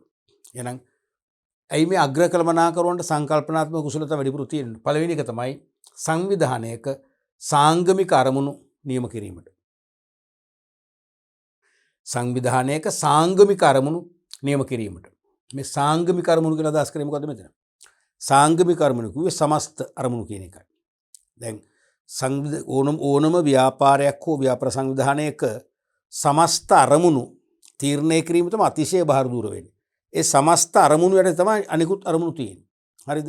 එහෙනම් ව්‍යාපාර කටයුතු පවත්වාගෙන යාමෙන්, ශාඛා පවත්වාගෙන යාමෙන්, භාණ්ඩ වර්ග එකක් නෙවෙයි කීපයක් නිපදවීමෙන්, තේරුණාද? ඒ හැම දෙයකින්ම ව්‍යාපාරය අපේක්ෂා කරන සමස්ත අරමුණු මොනවද කියලා තීරණය කරන්න බුද්ධිමය හැකියාව ඕන. සමස්තය දැකීමේ හැකියාවවත් බුද්ධිමය හැකියාව තියෙන්නට ඕන. ඒ නිසා අනිවාර්යයෙන්ම අග්‍ර කල්පනාකරුවන්ට මේ කුසලතාව වැදගත් වෙනවා. දෙවෙනි එක තමයි උපාය මාර්ග ප්‍රතිපත්ති තීරණය කිරීමට. තේරුණාද? දැන් ව්‍යාපාරයේ ඉලක්ක දැන් අරමුණු කියන ඉලක්කනේ අරමුණුවත් ඉලක්ක තීරණය කරලා පස්සේ ඒක නිකම්ම ළඟා වෙන්නේ නැහැ. ඒ ඉලක්ක වලට අපිට නිකම්ම සමීප ප්‍රවේශ වෙන්න බෑ. ඒ සඳහා ගමන් කිරීමට ඒ ඉලක්ක ආග්‍රහණය කර ගැනීමට යම් උපාය මාර්ගික ප්‍රතිපත්ති තීරණය කරන්න වෙනවා. ඒ උපාය මාර්ගික ප්‍රතිපත්ති සෙසු තරඟකරුවන්ට හානිකර නොවෙන්න ඕනේ. සෙසු අයට අවාස්දයක් නොවෙන්න ඕනේ. එහෙම වුණොත් ඒගොල්ලෝ ඒකට විරුද්ධ වෙනවනේ. අධිකරණේ පිටපතන්න පුළුවන්. අපේ මේ උපාය මාර්ග නවත්තන්න පුළුවන්. ඒ නිසා කිසිම කෙනෙකුට හානියක් නැතුව ඒ තරඟකරුවන්ට දැනෙන්නේ නැති වෙන ආකාරයෙන් අපිට උපක්‍රමික ලෙස යම් ප්‍රතිපත්ති දියත් කරන්න වෙන්න පුළුවන්. අන්න ඒව තීරණය කරන්න මේ බුද්ධිමය හැකියාව වැඩිපුර ඕන. ඒ නිසා අග්‍ර කල්පනාකරුවන්ට සංකල්පනාත්මක කුසලතා වැදගත් වෙනවා. ඊළඟට පරිසර විචලතාවලට නිර්මාණශීලීව විසඳුම් සපයීමට. පරිසරයේ වෙනස් වීම වෙනවනේ විචලතා. ඒ පරිසරයේ වෙනස් වීම අනුව මොකද වෙන්නේ? නිර්මාණශීලී විසඳුම් සපයන්න වෙනවා. කාටද? අග්‍ර කල්පනාකරුවන්ට.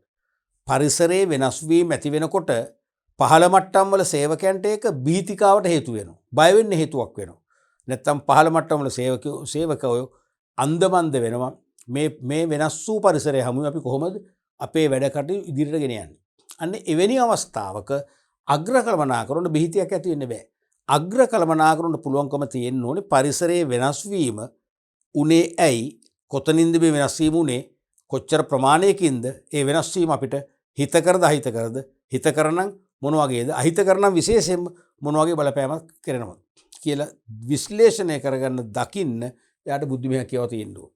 තේරුණාද?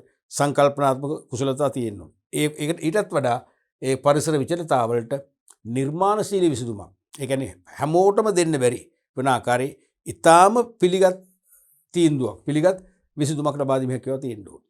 තේරුණාද? ඒ පිළිගත් නිර්මාණශීලී විසඳුම් ලබා දෙන්න පුළුවන් බුද්ධිමය හැකියාවක් තියෙන අග්‍ර කල්පනාකරුවන්ට පමණයි. ඊළඟ එක තමයි සංවිධානයේ සියලු අංශ සමෝදානය කිරීමට. ඒ කියන්නේ සමායෝජනය කරන ඒකාබද්ධ කරන. සංවිධානයක අංශ 8ක් නම් අංශ 8ේම කටයුතු එකට සමෝදානය වෙන්න ඕන. සමෝදානිත නැත්නම් සමෝදානය වෙන්න ඕන.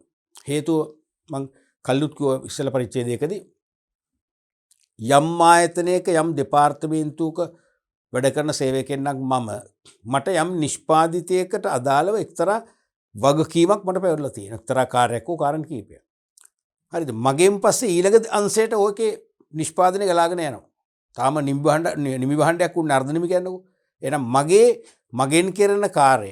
මගෙන් කරන කාර්ය වැරදුනා නම් හරි. දුර්වල නම් හරි ඊළඟන්සේ අදාළ සේවකයාට ඒ කාර්ය හරියාකාරව කරන්න බැරි වෙන්න පුළුවන්. එයින් පස්සේ නිෂ්පාදනයේ ගුණත්වයේ පිළිබඳ තිබූ විශ්වාසය අපට සම්පූර්ණයෙන්ම අමතක කරන්න වෙන්න පුළුවන්.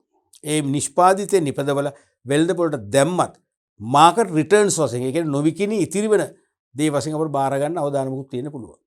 තේරුණාද? අන්න ඒ නිසායි සංවිධානයේ සියලු අංශ සමෝදානය වෙන්න ඕනේ. සියලුම අංශ එකිනෙකා අතර අන්‍යෝන්‍ය විශ්වාසයක් අවබෝධයක් තියෙන්න ඕනේ. අසවල් අංශය කරන්නේ මෙන්න මේ දේ. අපේ අංශය කරන්නේ මේක. එහෙනම් අපේ අංශයෙන් කරන දේ වැරදුනොත් අර අංශයේ වැඩ කටයුතු අසාර්ථක වෙනවා. කියලා හැඟීමෙන් එහෙනම් අනිවාර්යයෙන්ම සියලු අංශ හොඳින් සමෝදානිත නැත්නම් ඒකාබද්ධ කිරීමක් කරන්න වෙනවා. ඒකාබද්ධ කිරීමක් කරන්නට හොඳ බුද්ධිමය තීරණ ගන්න වෙනවා. ඒ බුද්ධිමය තීරණ ගන්න බුද්ධිමය හැකියාව තියෙනවා. කාටද? අග්‍ර කළමනාකරුවන්ටයි. පැහැදිලිනේ? මෙන්න මේ වගේ කරුණු දෙකකට ලකුණු එක ගානේ දෙකක් දීලා තියෙනවා. කොහොමත් ඔකට ලකුණු දෙක තමයි දෙන්නේ. මොකද උත්තර මේකේ ගොඩක් නෑ, හතර තමයි තියෙන්නේ. හතරම තියෙද්දි සාමාන්‍ය හතරම අපේක්ෂා කරන්නේ.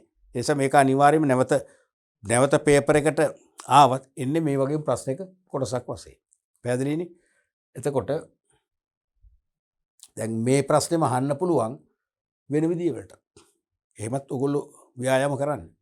දැන් අග්‍ර කළමනාකරුවන්ට සෙසු කළමනාකරුවන්ට සාපේක්ෂව බහුලව තිබිය යුත්තේ සංකල්පනාත්මක කුසලතා තමයි. එලෙස සංකල්පනාත්මක කුසලතා නොමැති වූහොත් ඒ ව්‍යාපාරය ඇතිවන තත්ත්වයන් දෙකක් පැහැදිලි කරන්න. නැත්නම් තත්ත්වයන් පැහැදිලි කරන්න කියලා ඇහුවොත් මොකද්ද කතන්දරේ?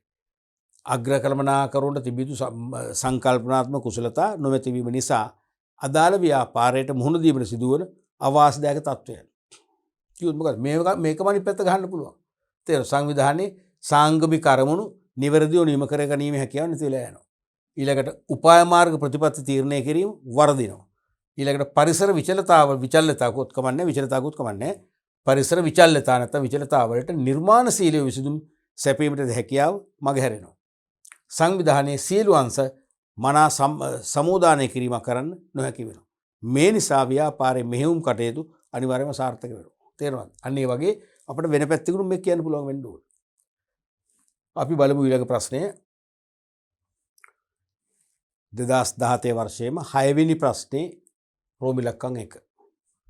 සංවිධානකරණයේදී සිදුවිය හැකි දුර්වලතා 4ක් කෙටියෙන් විස්තර කරන්න. සංවිධානකරණයේදී සිදුවිය හැකි දුර්වලතා 4ක් කෙටියෙන් විස්තර කරන්න. දැන් සැලසුම්කරණයේ තරමටම සංවිධානකරණය වැදගත්නේ. සැලසුම්කරණයේ තරමටම සංවිධානකරණයත් ප්‍රබලයි. මොකද සැලසුම්කරණයෙන් ඉලක්ක තීරණය කරලා ඉලක්ක ළඟා කරගන්න මොන වගේ උපාය මාර්ගද ක්‍රියාත්මක කරන්න ඕන කියලා තීරණය කළාට ඇත්තට මේ උපාය මාර්ගය දියත් කරන්නේ සක්‍රිය කරන්නේ මොකෙන්ද? සංවිධානකරණයේ. එහෙනම් සංවිධානකරණයේදී දුර්වලතා තියෙන්න බෑ. තේරුණාද? එකක් තමයි කාර්යයක් නිවැරදි ලෙස හඳුනා නොගැනීම. කාර්යයක් නිවැරදි ලෙස හඳුනා නොගැනීම. දැන් සමහරට අපිට කරන්න සිදුවන කාර්යය මොකක්ද කියලා අපි නිවැරදිව අවබෝධ කරගන්නේ. එක්ක 100%ක්ම නැත්නම් අපි අවබෝධ කරගන්න භාගෙට. මොකද අපේ ඇතින් නිවැරදිව ඉෂ්ට වෙන්නේ නැහැ. දැන් මගේ ඇතින් වෙන්න ඕන වගකීම කාර්ය මම හරියට දැනගන්න එපා. දැනගත්තොත් මං කැප වෙලා මගෙන් අපේක්ෂා කරන මට්ටමින්ම හෝ ඊටත් වඩා හොඳ මට්ටමින් මම ඒක නිම කරන්න බලන්නේ. නමුත් පැවරුණු කාර්යයක් අපට නිවැරදි ලෙස හඳුනගන්න බැරි වුණොත් අපි වැරදි ආකාරයෙන් හඳුනගත්තොත් මොකද වෙන්නේ? අනිවාර්යයෙන්ම සාර්ථකයි. කොච්චර සැලසුම් හදලා ඒක දියත් කළත් අසාර්ථක වෙනවා. දෙවෙනි එක තමයි කාර්යයන් නිවැරදිව බෙදා නොහැරීම. දුර්වල ශ්‍රම විභජනය. දැන් අපි දන්නවා මෙහෙයුම් කාර්යයක නැත්නම් නිෂ්පාදන ක්‍රියාවලියක මූලික කාර්ය කඩනවනේ උපකාරයන් වලට. ඒ උපකාරයන් ඒ කාර්යයට දක්ෂතා ඇති ශ්‍රමිකයන්ට බෙදා දෙනවා. තේරෙනවද? දැන් එතනදී කාර්යයන් නිවැරදිව බෙදා නොහැරීම කියන්නේ සේවකයාගේ දක්ෂතා හඳුනගෙන ඒ දක්ෂතාවට ගැළපෙන කාර්ය කොටස නෙවෙයි සේවකයන්ට දීලා තියෙන්නේ. ශ්‍රම විභජනයක් කළා. කාර්ය බෙදා වෙන් කළා තමයි.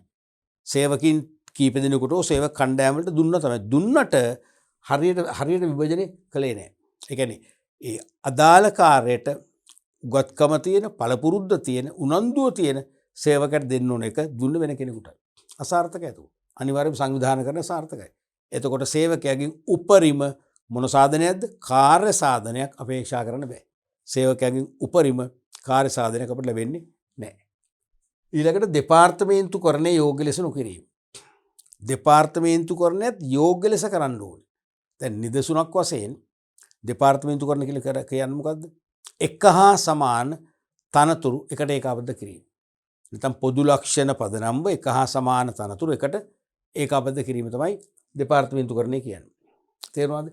ඒ දෙපාර්තමේන්තුකරණය නිවැරදි නොවුනොත් එහෙම ඒත් සංවිධානකරණය අසාර්ථක වෙනවා. අපි හිතමු දෙපාර්තමේන්තුකරණයේ එක හා සමාන ලක්ෂණ සහ අසමාන ලක්ෂණත් පදනම් කරගෙන එහෙනම් සමාන තනතුරු අසමාන තනතුරු එකට එකතු කරොත් මොකද වෙන්නේ? එතන ව්‍යාකූලතාවයන් එතන ප්‍රශ්නයක් වෙනවා.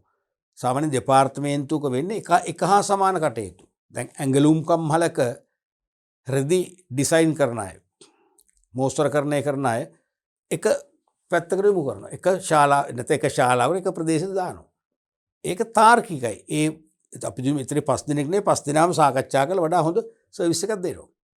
නමුත් මේ 5 දෙනා තැන් 3කට දැම්මොත් මොකද වෙන්නේ? අංශ 3කට සාර්ථක වෙන්නේ නැහැ. තේරුණාද? ඒ නිසා දෙපාර්තමේන්තුකරණය අනිවාර්යයෙන්ම නිවැරදිව වෙන්න උනේ නැත්නම් ඒකත් ප්‍රශ්නයක් වෙනවා. ඊළඟට අධිකාරීත්වයේ ප්‍රමාණවත්ව නොපැවරීම. අධිකාරීත්වය කියන්නේ මොකද්ද? බලතල. යම් තනතුරකට පැවරෙන සේවකයාට යමක් කරන්න යම් තීන්දුවක් ගන්න ඉහලින් ලැබෙන නීතිමය බලයෙන් මතකනේ ඉහලින් ලැබෙන නීතිමය හා විධිමත් බලය. ඒ තනතුර අනුව අපට විධිමත් ලෙස ලැබෙන්න ඕනේ. ගොඩක් කරට පත්වීමේ ලිපිය.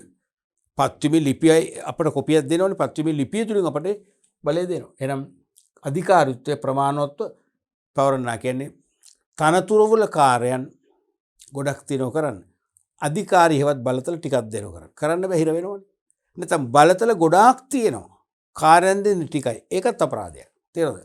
අන්නේ එවිලි තත්ත්වයක් ඇතුළු වෙන ආකාරයෙන් ඒ කියන්නේ ඒ තනතුරු වලට පැවරුණු කාර්යයන් ප්‍රශස්ත ලෙස ඉෂ්ට කරන්න අවශ්‍ය ධාරිතාවේ බලතල පමණක් ලබා දෙන්න ඕනේ. බලතල වැඩියෙන් දෙන එකත් ප්‍රශ්නයක්, අඩුවෙන් දෙන එකත් අවාසියක්. ඊළඟට සමායෝජනයේ නිවැරදිව සිදු නොකිරීම. මතකනේ අපි සංවිධානකරණයේ පියවරෙන් 7ක් අපි දන්නවනේ. ඒකේ 7 වෙනි පියවර තමයි සමායෝජනය. තේරෙනවද? ඒ සංවිධානකරණයේ සෙසු ක්‍රියාමාර්ග සෙසු පියවරයන් 6ම සාර්ථකව නිම කළත් සමායෝජනය අසාර්ථකව නිම කළොත් මොකද වෙන්නේ? අර ඔක්කොම ටික අපරාධයක් වෙනවා. ගඟේ මුහුණ දැම්මා වගේ වෙනවා. ඒ නිසා සංවිධානකරණය සාර්ථක සංවිධානකරණයක් උනාද නැද්ද කියලා මැන බලන මිනුම තමයි මොකද්ද? කාර්යයන් සහ අධිකාරියේ තියෙන සමානාත්මතාවය. කාර්යයන් සහ අධිකාරියේ තියෙන සමානාත්මතාවය. ඒ සමානතාවය කියන්නේ කාර්යයන් වැඩිපුර තිබේ නම් ඒ වැඩිපුර කරන්න අවශ්‍ය වැඩිපුර බලතල පවරන්න. කාර්යයන් බොහොම චුට්ටක් නම් තියෙන බොහොම අඩු බලතල ටිකක් දෙන්න ඕන. කාර්යයන් නැත්නම් දෙන්නෙම නැහැ. තේරුණාද? අනේ වගේ අධිකාරියට ප්‍රමාණවත් අධිකාරීත්වය කියන්නේ මේ යමක් කරන්න ලබා දෙන බලතල නැත්නම් බලය. අධිකාරීත්වයේ ප්‍රමාණවත්ව පැවරු නැත්නම් වැඩ කරන්න බෑ. දැන් මට කාර්යයන් 10ක් මගෙන් අපේක්ෂා කරනවා. කාර්යයන් 2ක් කරන්න විතර මට අධිකාරිය තියෙනවා. ඉතින් මට ඉතුරට කරන්න බෑනේ කොහොමද? මට කරන්න බෑ. කරන්න දෙයක් නැහැ. අනිත් එක තමයි සමායෝජනයේ නිවැරදිව සිදු නොකිරීම. තේරුණාද? සීලුම අංශවල සීලුම කටයුතු අනිවාර්යයෙන්ම ඉලක්ක ළඟා කර ගැනීම දෙසට හොඳින් මෙහෙයවන්න ඕනේ. ඒක තමයි සමායෝජනය. ඒකත් අත්‍යවශ්‍යයි. සීලුම දෙපාර්තමේන්තු නැත්නම් සීලුම අංශවල සීලුම සේවක ක්‍රියාකාරකම් ඉලක්ක ළඟා කර ගැනීම දෙසට යොමු කරවන්න ඕනේ. එහෙම යොමු කරව ගන්න බැරි වුණොත් මොකද වෙන්නේ? අනිවාර්යයෙන්ම සාර්ථක වෙනවා. සංවිධානය කරන්න වැරදි ඒක. ඊළඟට අධිකාරී හා වගකීම් සමාන නොවීම. අධිකාරී හා වගකීම් equal authority and responsibilities කියලා අපි කතා කරේ මතකද? සැලසුම් කර මුල් ධර්මයක් වශයෙන් සැලසුම් කරේ මුල් ධර්ම කීපයක් මතකනේ? equal authority and responsibilities. ඒ කියන්නේ අධිකාරිය සහ වගකීමේ සමාන නොවීම. ඒ කියන්නේ සේවකයාට තනතුරට දාලා පවරන වගකීම් කොටස ඉටු කරන්න ප්‍රමාණවත් මොකද්ද? අධිකාරියක් දෙන්නේ නැහැ. බලතල ටිකයි තියෙන්නේ. ඒක කරන්න බෑ. නැත්නම් බලතල ගොඩාක් දෙනවා. සේවකට දෙන වගකීම් ටිකයි. ඒත් සාර්ථක නැහැ. එහෙම නොවන්නට ඕනේ. ඊළඟට අනකිරීමේ දූරාවලියේ සංකීර්ණ බව. අනකිරීමේ දූරාවලිය නැත්නම් අනකිරීමේ දාමය කියලා අපි කතා කරේ චේන් ඔෆ් කමාන්ඩ් කියලා. තේරෙනවද? මේ වගේ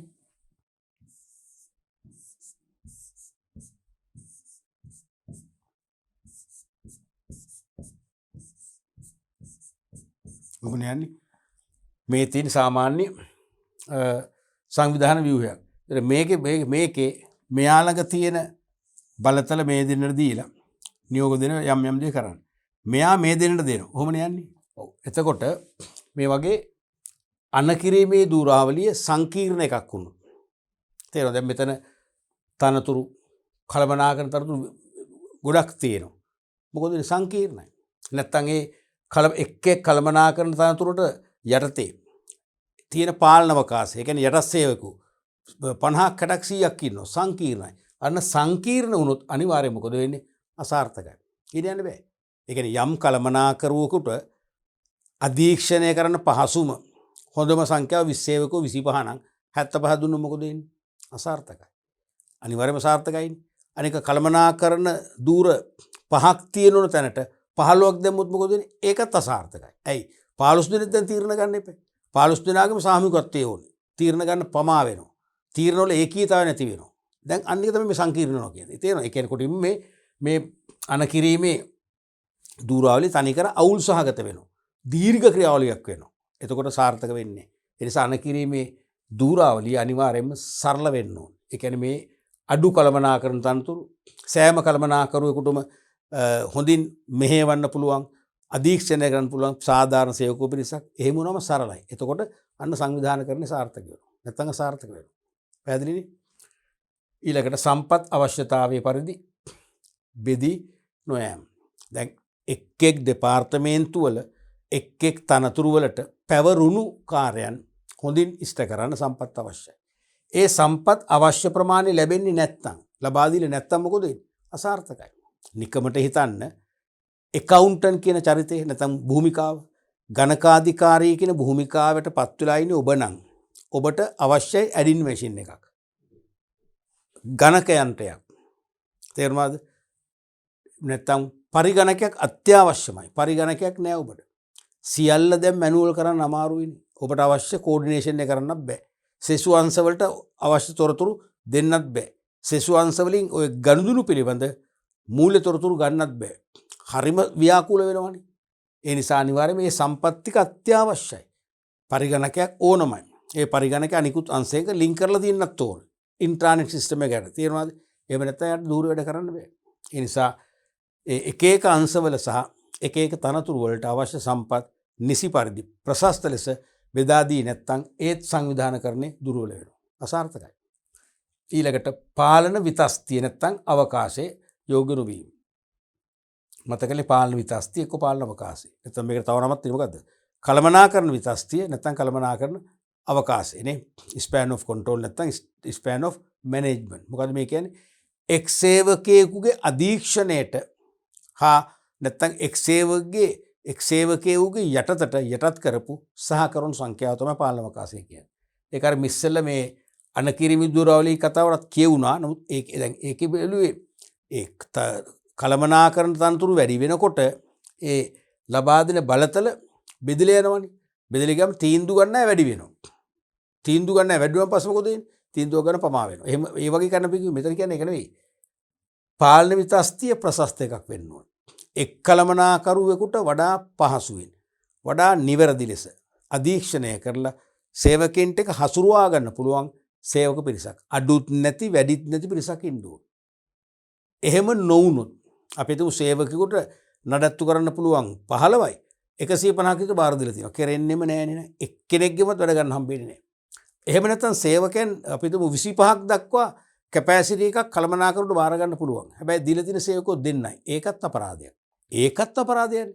ඒ කියන්නේ කළමනාකරුගේ ධාරිතාවෙන් උපරිම ප්‍රයෝජන ගන්නෑ. එන කළමනාකරු වගේ විශේෂඥ ශ්‍රමය මොකද කරන්නේ? අපතේ හරිනවා. ඒත් අවාසියක්. තේරුණාද?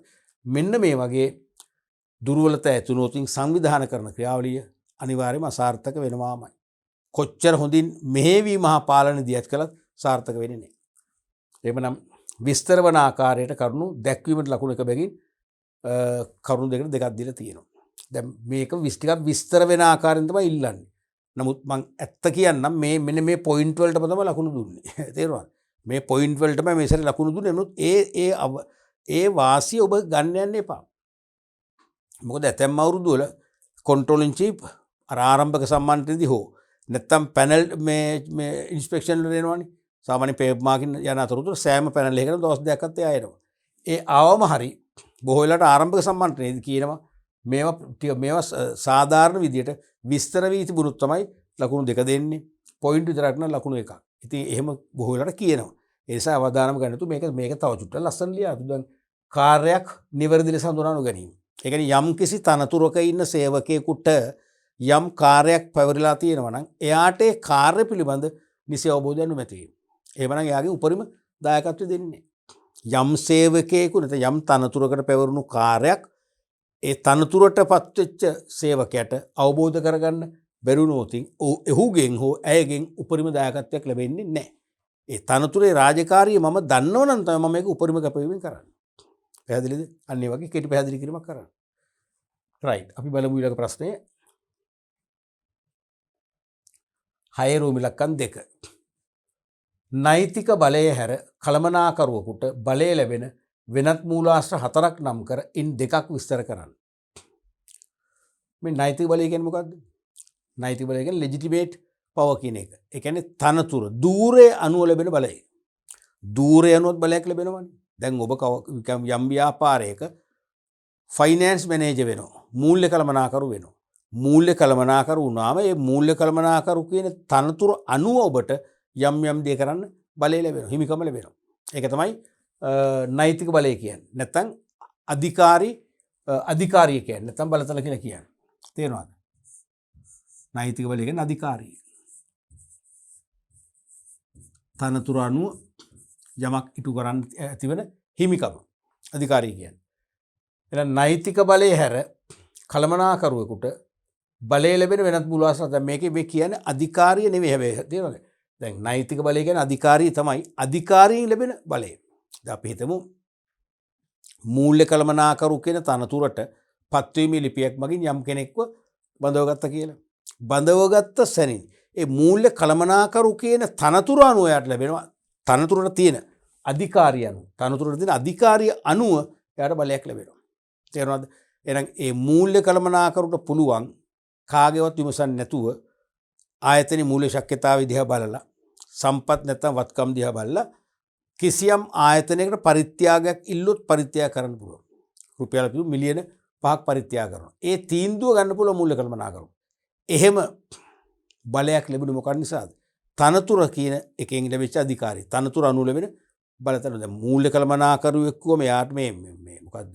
සුපරීක්ෂකෙන් නෙවෙයිනේ. මූල්‍ය කළමනාකරුවෙක් වශයෙන් යා කරන්න වාසිදායක මාර්ගයෙන් මූල්‍ය අර මුදල් රැස් කරගන්න ඕනේ.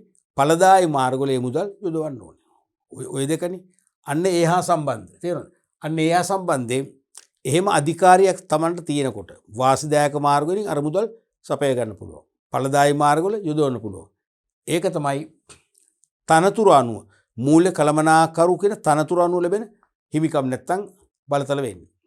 නමුත් ඊට අමතරව කළමනාකරුට බලය ලැබෙන තව මූලාශ්‍ර තියෙනවා. එකක් තමයි විශේෂඥ බලය. කළමනාකරු අන්කළමනාකරුවන්ට වඩා ඒ අදාළ සබ්ජෙක්ට් එකට විශේෂඥයෙක් නම් එයාට අනිවාර්ය බලයක් ලැබෙනවා. අපි නිකන් උදාහරණයක් ගමුකෝ. අපි තුන් ව්‍යාපාරයක ඉන්නවා. එතරම් උගත්කමකුත් නැහැ. කටුබැද්ද පේරාදෙණිය වගේ යුනිවර්සිටි වල ඉංජිනේරු පීඨයට ගිහිල්ලා හදාarලා උපාධියක් ගත්ත කෙනෙකුත් නොවේ. තේර පළපුරුද්දෙන් එයා මෙකැනික් ගියා. ඊට පස්සේ ටෙක්නීෂියන් වුණා, ෆෝමන් වුණා. එහෙම ආපු කෙනෙක්. ඒතර එයාට ඕනෑම යන්ත්‍රයක් පරීක්ෂා කරලා බැලුවොත් එයාට ඒක ගලවන්න පුළුවන්. සවි කරන්න පුළුවන්. ඒ යන්ත්‍රේ අලුත් ඒ කියන්නේ අපි ආපදාවකට ලක් වුණොත්, ඒ යන්ත්‍රේ ආපදාවට ලක් වුණොත්, කැඩුනොත් ඕනම යන්ත්‍රයක් කරලා හදන්න පුළුවන්. හැබැයි කටුබැද්ද පේරාදෙණිය වැනි විශ්වවිද්‍යාලයේ සමහරට ඉගෙනගෙන ආපු අලුත් ඉංජිනේරු ඉන්නවා. අර තරම් පළපුරුදු නැති අය. ඒතර ඒගොල්ලන්ගේ න්‍යායාත්මක දැනුම සුපිරි. නමුත් ඕනෑම යන්ත්‍රයක් විශේෂයෙන් පරණ යන්ත්‍රයක් ආපදාවට ලක් වුණොත් ඒගොල්ලන් හදන්න අපහසු වෙන්න පුළුවන්. තේරෙයි? ඒගොල්ලෝ අලුත් දැනුම හොඳයි. නමුත් මෙයාගේ එහෙම නෙමෙයි. මෙයාට තියෙන උපන් හැකියාවක්, සහජ හැකියාවක්. එක්ක මෙයාට පුළුවන් යන්ත්‍රයක ක්‍රියාකාරීත්වයේ දෙස බලලා යන්ට ශබ්ද රැහුම්කන් දීලා ඒ යන්ට මොක දෝෂ තියෙනවද දෝෂ තියෙනවා නම් ඒක ඉවත් කරන්න කොහොමද කියලා තීන්දුව ගන්න පුළුවන්. අන්නේ විශේෂඥ බලය නිසා එයාට උපාධියක් නැති වුණත් ඇයි ඕනම මැෂින් එකක් එයා හදනවනේ. උපාධියක් නැති වුණත් සමහරට අර උපාධි තියෙන ඉංජිනේරු සමහර මෙයාට සර් කියලා කතා කරන්න පුළුවන්. වයසත් එක්කලා. වයසට වඩා අර වැඩ දන්න හින්දා. තේරෙනවද? එහෙනම් එයාට ඒකලු බලයක් තියෙනවා. ඊට පස්සේ අනුහස් බලය නැත්තම් ආශ්චර්යමත් බලය. චැරිස්මැටික් පවර් කියලා අපි කතා කරේ තීර පාට් එකේ චැරිස්මැටික් පවර්. යම් යම් සේවකයින්ට යම් යම් අනුහස් ඇතිවන කාර්යයන් කරන්න පුළුවන්. නැත්තම් අනිත් අය සමාජයේ විශ්වයට පත් කරන ආකාරයේ කාර්යයන් කරන බලයක් තියෙනවා නම් ඒ බලය මත එයාට අනිවාර්යෙන් තවත් බලතල වැඩි වෙනවා. අනිත් අයගේ පක්ෂපාතීත්වය වැඩි වෙනවා. අනිත් අය මෙයත් එක්ක ආගියු කරන්න යන්නේ නැහැ. මොකද මෙයාට අනුහස් බලයක් තියෙනවා. තේරෙනවද? ඒ කියන්නේ ඕනම ගැටලුවකට උත්තර දීමේ හැකියාව තියෙනවා.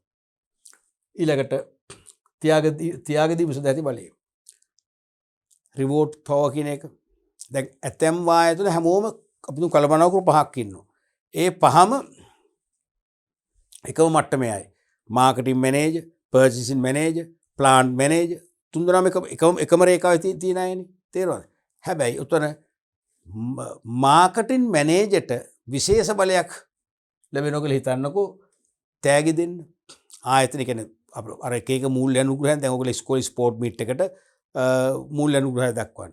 නැත්නම් ඉස්කෝලේ ස්පෝර්ට් මීට් එක නැත්නම් බිග් මැච් එකට අපි හිතමු එලිෆන්ට් හවුස් වගේ සමාගමකින් අයිස්ක්‍රීම් මොකද්ද කියන්නේ? අයිස්ක්‍රීම් ලොරියක්ම ගෙන්න ගන්න. තේරෙනවද? ඒ ගෙන්නගෙන වියදම දරන්නේ කවුද දරන්නේ? කවුද දරන්නේ? එලිෆන්ට් හවුස් එකෙන් දරනවා. තේරෙනවද? අන්න ඒ වගේ ඒ ත්‍යාග දීමට ඇති බලය. දැන් එලිෆන්ට් හවුස් එකේ අපි හිතමු මාකටිං මැනේජර්ට පුළුවන් බලය දීලා තියෙනවා ජොබ් එක අනුව ඒ පරිත්‍යාග කරන්න. ඒක එයා තමයි තීරණය කරන්නේ. ඒක ඩිරෙක්ටර් බෝඩ් එකෙන් අහන්නේ. එහෙනම් එයාට එච්චර බලයක් තියෙනවා කියන්නේ හිමිකමක් තියෙනවා කියන්නේ එයාගේ බලේ රැකියාවේ බලේ තවත් වැඩි වෙනවා. ඊළඟට දඬුවම් දීමට ඇති බලය. දඬුවම් දීමට බලයක් තියෙනවා නම් එයාට තවත් බලයක් ලැබෙනවා.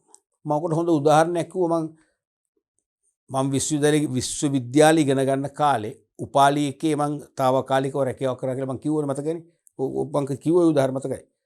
එතකොට ඒකෙදි ඒ හෝමගම ෆැක්ටරි ප්‍රමිසස් එකේ තියෙනවා මෝටර් කම්පැනි එක. Upali news papers, Upali confection limited තුනක් තවත් එකක් තුන හතරක් තිබුණා. මේ හතරට කළමනාකර හතරක් ඉන්නවා. හතර දෙනාම කම්මල් කළමනාකර ෆැක්ටරිනේ තියෙන්නේ. කම්මල් කළමනාකර. එක සමාන රේඛාවක් තියෙන අය. නමුත් මම හිටපු එකේ මෝටර් කම්පැනි එකේ හිටපු ප්ලාන්ට් මැනේජර් තමයි පර්සනල් ඔෆිසර් ගේ ඩියුටි එකක් කළේ. ඒ කියන්නේ පර්සනල් මැනේජර් කෙනෙක් නෙවෙයි පර්සනල් ඔෆිසර්. මැනේජර් පෝස්ට් එකක් තිබුණේ හෙඩ් ඔෆිස් එකේ. පර්සනල් ඔෆිසර් කියන්නේ පර්සනල් ඔෆිසර් කියන්නේ හෙඩ් ඔෆිස් එකේ සේවක සම්පත් කළමනාකරුට යටත්ව එයාගේ ආශිර්වාදයේ මැද එයාගේ අනුමැතිය මත මේ ෆැක්ටරි ප්‍රමිසස් එකේ සේවකයන් සම්බන්ධ තීරණ ගන්න මෙයාට බලය තිබුණා. ඒ කියන්නේ මෙයාට සේවකයන් ඉවත් කරන්න පුළුවන්. මාරු කරන්න පුළුවන්. උසස් වීම දෙන්න පුළුවන්. වැටුප් වර්ධක නවත්තන්න පුළුවන් අවුරුදු දෙකකට. දඬුවම් දෙන බලය තියෙනවා. ඒ දඬුවම් දෙන තියෙන බලය නිසාම අර අනිත් සෙක්ෂන් හිටපු කළමනාකරුවන්ට සමහර සේවකෝ ගුඩ් මෝර්නින් කියන්නේ නිකන් මූණට මහමුණු විතරයි නැත්නම් hina වෙන්නේ ගණන් ගන්නෑ. නමුත් මෙයා එනකොට හරියට කළමනාකරන අධ්‍යක්ෂක එළියට එනවා වගේ තමයි. හැමෝම දෙකට තුනට නැවිලා ගුඩ් මෝර්නින් කියලා. ඇයි මේ? මෙයාට ලොකු බලයක් තියෙන දඬුවම් දෙන්න. අපි පොඩි හරි විනයානුකූල වරදක් කරොත් අපි ඉවත් කළා දායි. නැත්නම් අපිට පනිෂ්මන්ට් ට්‍රාන්ස්ෆර් එකක් දෙයි ඈත පළාතකට. එහෙම දඬුවම් දෙන බලේ තියෙන බව දන්නවා. දන්න නිසාම අපි මෙයත් එක්ක ගැටෙන්න යන්නේ නැහැ. මෙයත් එක්ක අපි ගැටෙන්න නම් යන්නේ නැහැ. පැහැදිලිද? ඊළඟට තොරතුරු බලය. ඒ කියන්නේ යම් කිසි කළමනාකරුවෙකුට අන්නයට වඩා විශාල තොරතුරු ප්‍රමාණයක් තියෙනවා. සමහරට මේ අපේ ව්‍යාපාර කටයුත්තට අදාළ තොරතුරු දෙන්නේ පරිබාහිර තොරතුරු. දැන් අපි තුමු යුක්‍රේනයේ තියෙන යුද්ධයේ ඇතිවෙච්ච විදිය, ඇතිවෙච්ච පසුබිම. ඒ සියල්ල එයා දන්නවා. එයා හදාarලා තියෙනවා. තේරෙනවද? ඒ වගේ අපි තුමු ලෝකේ වැඩිම ස්වභාවික විපත් වෙන රට එයා හදාarලා තියෙනවා. අන්න ඒ වගේ විශාල තොරතුරු ප්‍රමාණයක් තියෙන නිසාම මෙයාට පුළුවන් ඕන කෙනෙක් මෙල්ල කරගන්න. මොකද වෙනත් අයට ඒ හැකියාව නැහැ. එහෙනම් මෙයාගේ තොරතුරු බලය තියෙන නිසා මෙයාට පුළුවන්කම ලැබෙනවා මෙයාගේ යටතේ වැඩ කරන සේවකයන් විශාල ප්‍රමාණයකට පොඩි තර්ජනයක් ඇති වෙන ආකාරයෙන් තමන්ගේ ව්‍යාපාරය සාර්ථක කරගෙන යන්න. අනිත් එක තමයි පෞරුෂත්ව බලය. අපි ඔය කලින් කිව්වනේ පෞරුෂත්වය කියන අපිට නිර්වචනයක් දෙන්න බෑ. උස මහත විතරක් උස මහත මනාපෙනුම ඒ වගේම ප්‍රසන්න බව හරි අපි කියන්නේ එයා හරි ප්‍රසන්න කියලා ප්‍රසන්න බව ආදී ගුණාංග කීපයක් එක්ක ඉහළ පිළිගැනීමට ලක්වන පෞරුෂත්වයක් තියෙනවා නම් ඒ හරහත් බලයක් ලැබෙනවා. නැත්තම් බලයක් ලැබෙන්නේ නැහැ. ඔයගේ ක්‍රම කීපයකින්ම නම් කිරීමට භාගයේ බැගින් කරුණු 4ට ලකුණු 2යි. පැහැදිලි කිරීමට ලකුණු භාගයේ බැගින් කරුණු 4ට ලකුණු 2යි. මුළු ලකුණු 4ම දීලා තියෙන විදිහට. අන්න 4 කඩලා පෙන්නන්න තේරෙනවා. මොකද මේක තනි ප්‍රශ්නයක්නේ. අයනු නෙවෙයි තනි ප්‍රශ්නයක්. තනි ප්‍රශ්නයක් නිසා ලකුණු දෙන විදිහ පින්නුවා. මේ වගේ කරුණු 4ක් ලිව්වම ලකුණු භාගය ගන්න ලකුණු 2යි. විස්තර කිරීම 4ට ඒත් ලකුණු භාගයේ බැගින් ලකුණු 2යි. ඒකයි මේ කියන්නේ මේ මතකද මේ තියෙන සමස්ත උත්තරේ නෙවෙයි. මේ උත්තරපත්‍ර සමීක්ෂණයේ දෙන ගුරුවරුන්ගේ පහසුතකා තේරෙනවද? පහසුතකා ප්‍රධාන පාලක පරීක්ෂකවරයා ඒ ගුරුවරුන් සදා දෙන මොකද්ද? මඟ පෙන්වීමක් මේක මදි. මේකට හැම ලකුණු භාගය ගන්න ලකුණු 2යි. මේක විස්තර කරන්න අපි තුන් විශේෂඥ බලය කියලා. නැත්නම් සමාන කළමනාකරණ සාපේක්ෂව යම් කාර්යයක් ඉටු කිරීමට විශාරද බව දැක්වීම. අන්න ඒ වගේ ලියන වැඩිත්ත කළ ඇති. දෙවෙනි එකත් බලමුකෝ. අනුහස් බලය, ආශ්චර්යමත් බලය. ඒ කියන්නේ මොකද්ද? අපි හිතමු වඩා විශ්මිත වූ තීන්දුව ගන්න, ඒ තීන්දුව ක්‍රියාත්මක කරන්න කිසියම් කළමනාකරුවෙක් දක්ෂ වෙන්න පුළුවන්. ඒ දක්ෂතාවය මත මෙයාට ආශ්චර්යමත් බලයක් ලැබෙනවා. ඒ කියන්නේ වෙනත් අයට කරන්න බැරි දේවල් කරන්න මෙයාට මැනේජ්මන්ට් එක අවසර දීලා තියෙනවා. ඊළඟට ත්‍යාගදී විසඳ ඇති බලය. යම් කළමනාකරුවෙකුට මූලික තමන්ගේ රැකියාවට දාල කාර්යයන් වලට අමතරව තේරෙනවද? අමතරව ත්‍යාග දෙන්නකුත් කියන්නේ හැමෝටම හැම කළමනාකරුවෙකුටම ත්‍යාග දෙන්න තීරණය කරන්න බෑ. ත්‍යාගී කියන්නේ කාටද? ආයතන සේවකයන්ට දව්. එහෙම වෙන්න පුළුවන්. හරිද? එහෙම නැත්නම් බාහිර අය වෙන්න පුළුවන්. විශේෂම ඉස්කෝලවල විශ්වවිද්‍යාලවල යම් තරඟ යම් සෝෂල් වර්ක් කරනකොට අනුග්‍රහක හොයාගන්නවා කියනවනේ. අන්න ඒ වගේ අවස්ථාවක මෙන්න මෙයාට පුළුවන්කම තියෙනවා ත්‍යාගයක් දෙන්න තීරණය කරන්න. එහෙම තීරණය කරන්න බෑ සෙසු කළමනාකරුවන්ට. මෙයාට පුළුවන්. එහෙනම් ඒකත් බලයක් තමයි. යන්නේ වගේ කෙටියෙන් පැහැදිලි කරා නම් ඇති. හොඳයි අපි ඊළඟ ප්‍රශ්නේ බලමු. 6 රෝමි ලක්කන් 3 අයන්න. ප්‍රජාතන්ත්‍රවාදී නායකත්ව හා නිර්බාධවාදී නායකත්ව ශෛලීන් අතර සමානකම් දෙකක්. හොඳ ප්‍රශ්නයක්. කාලෙකින් අහපු ප්‍රශ්නයක් ඕක. ප්‍රජාතන්ත්‍රවාදී නායකත්ව සහ නිර්බාධවාදී නායකත්ව ශෛලීන් අතර සමානකම් දෙකක් ලියන්න. දැන් මුලින්ම මතකද? ප්‍රජාතන්ත්‍රවාදී නායකත්ව කියන්නේ මොකද්ද?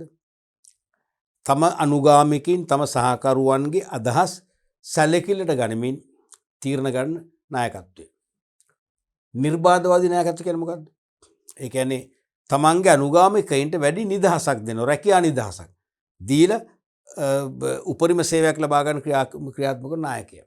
දැන් මම නායකයෙක් නම් මම සේවකයට ස්ට්‍රෙස් එක දෙන්නේ නැහැ. මම නිදහසේ ඒගොල්ලන්ට වැඩ කරන්න දෙනවා. ඒගොල්ලෝ කැමැත්තෙන් වැඩ කරා. ඒක එක්තරා නායකත්වයට ආවා. නමුත් මේ ප්‍රජාතන්ත්‍රවාදී කියන්නේ වෙනස් එකක්. ඒ කියන්නේ නිතරම සේවකයට සාධාරණයක් වන පරිදි. තේරෙනවද? සේවකයට අසාධාරණයක් නොවන පරිදි සේවකයාගේ අදහස් පවා විමසලා ඒ සේවකයාගේ අදහස් කළමනාකරුවන්ගේ තීරණ බවට පත් කරගන්නවා. සේවකයන් තීරණ ගැනීමේ ක්‍රියාවලියට හැකි සෑම අවස්ථාවකම සෑම මට්ටමකින්ම මොකද වෙන්නේ? සේවකයෝ දායක කරගන්නවා. ඒක තමයි ප්‍රජාතන්ත්‍රවාදී කියන්නේ. ඒකාධිපති නායකත්වය මතකනේ ඔටෝක්‍රැටික් එක. ඒකෙදි සේවකයන්ගේ අදහස් ගණන් ගන්නෙම නැහැ. කළමනාකරුවෝ අයිතිකරුවෝ තවන්ට ඕන දේ කරනවා. එහෙනම් මේ දෙකේ තියෙන සමානතා තීරණ ගැනීමේදී සහායකයන්ගේ සහභාගීත්වය ලබා ගැනීම. තීරණ ගන්නකොට. මොකද ප්‍රජාතන්ත්‍රවාදීකෙත් ඒ සහායකයන්ගේ සහාය ගන්න පුළුවන්. දැන් අරක නිර්බාධවාදීනේ. ඒ කියන්නේ සේවකයාගේ නිදහස අගය කරන නායකත්වයේ නිදහස දෙනවා.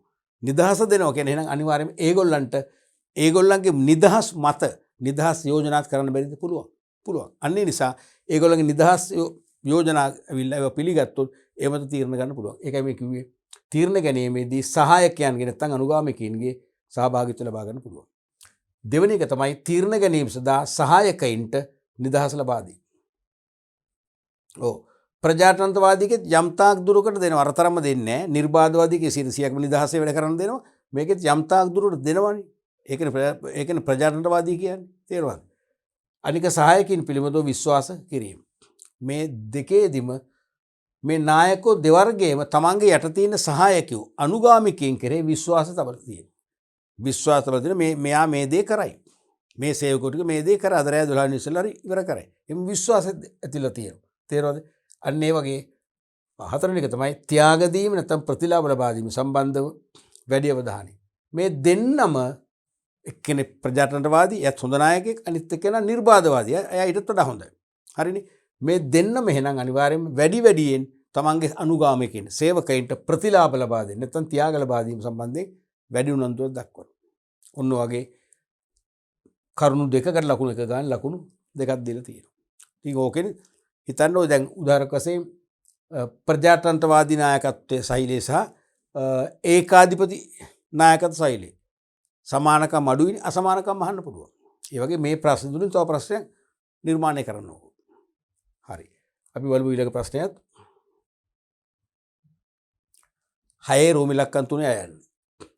වැඩබිම් මට්ටමේ ෆ්ලෝ ලෙවල් එකේ වැඩබිම් මට්ටමේ සේවකයන් අභිප්‍රේරණය කිරීම සඳහා ව්‍යාපාරයකට යොදාගත හැකි ක්‍රම 4ක්. වැඩබිම් මට්ටමේ බිම් මට්ටමේ කියන එක. සේවකයන් අභිප්‍රේරණය කරන්න යොදා ගන්න පුළුවන් ක්‍රම 4ක්. එකක් මොකද්ද? වැඩි වැටුප් පහ වේතන ගෙවනවා. ඒක අවශ්‍යම නීති. සොච්චෙන් වැටුපක් ගියොත් අපි කොහොමත්ම කලකිරීමෙන් වැඩ කරන්නේ. එහෙනම් සාධාරණ වැටුපක් ගෙවනවා. ඊළඟට ප්‍රසාද දීමන ලබා දෙනවා. ප්‍රසාද දීමන ලබා දෙනවා. බෝනස්.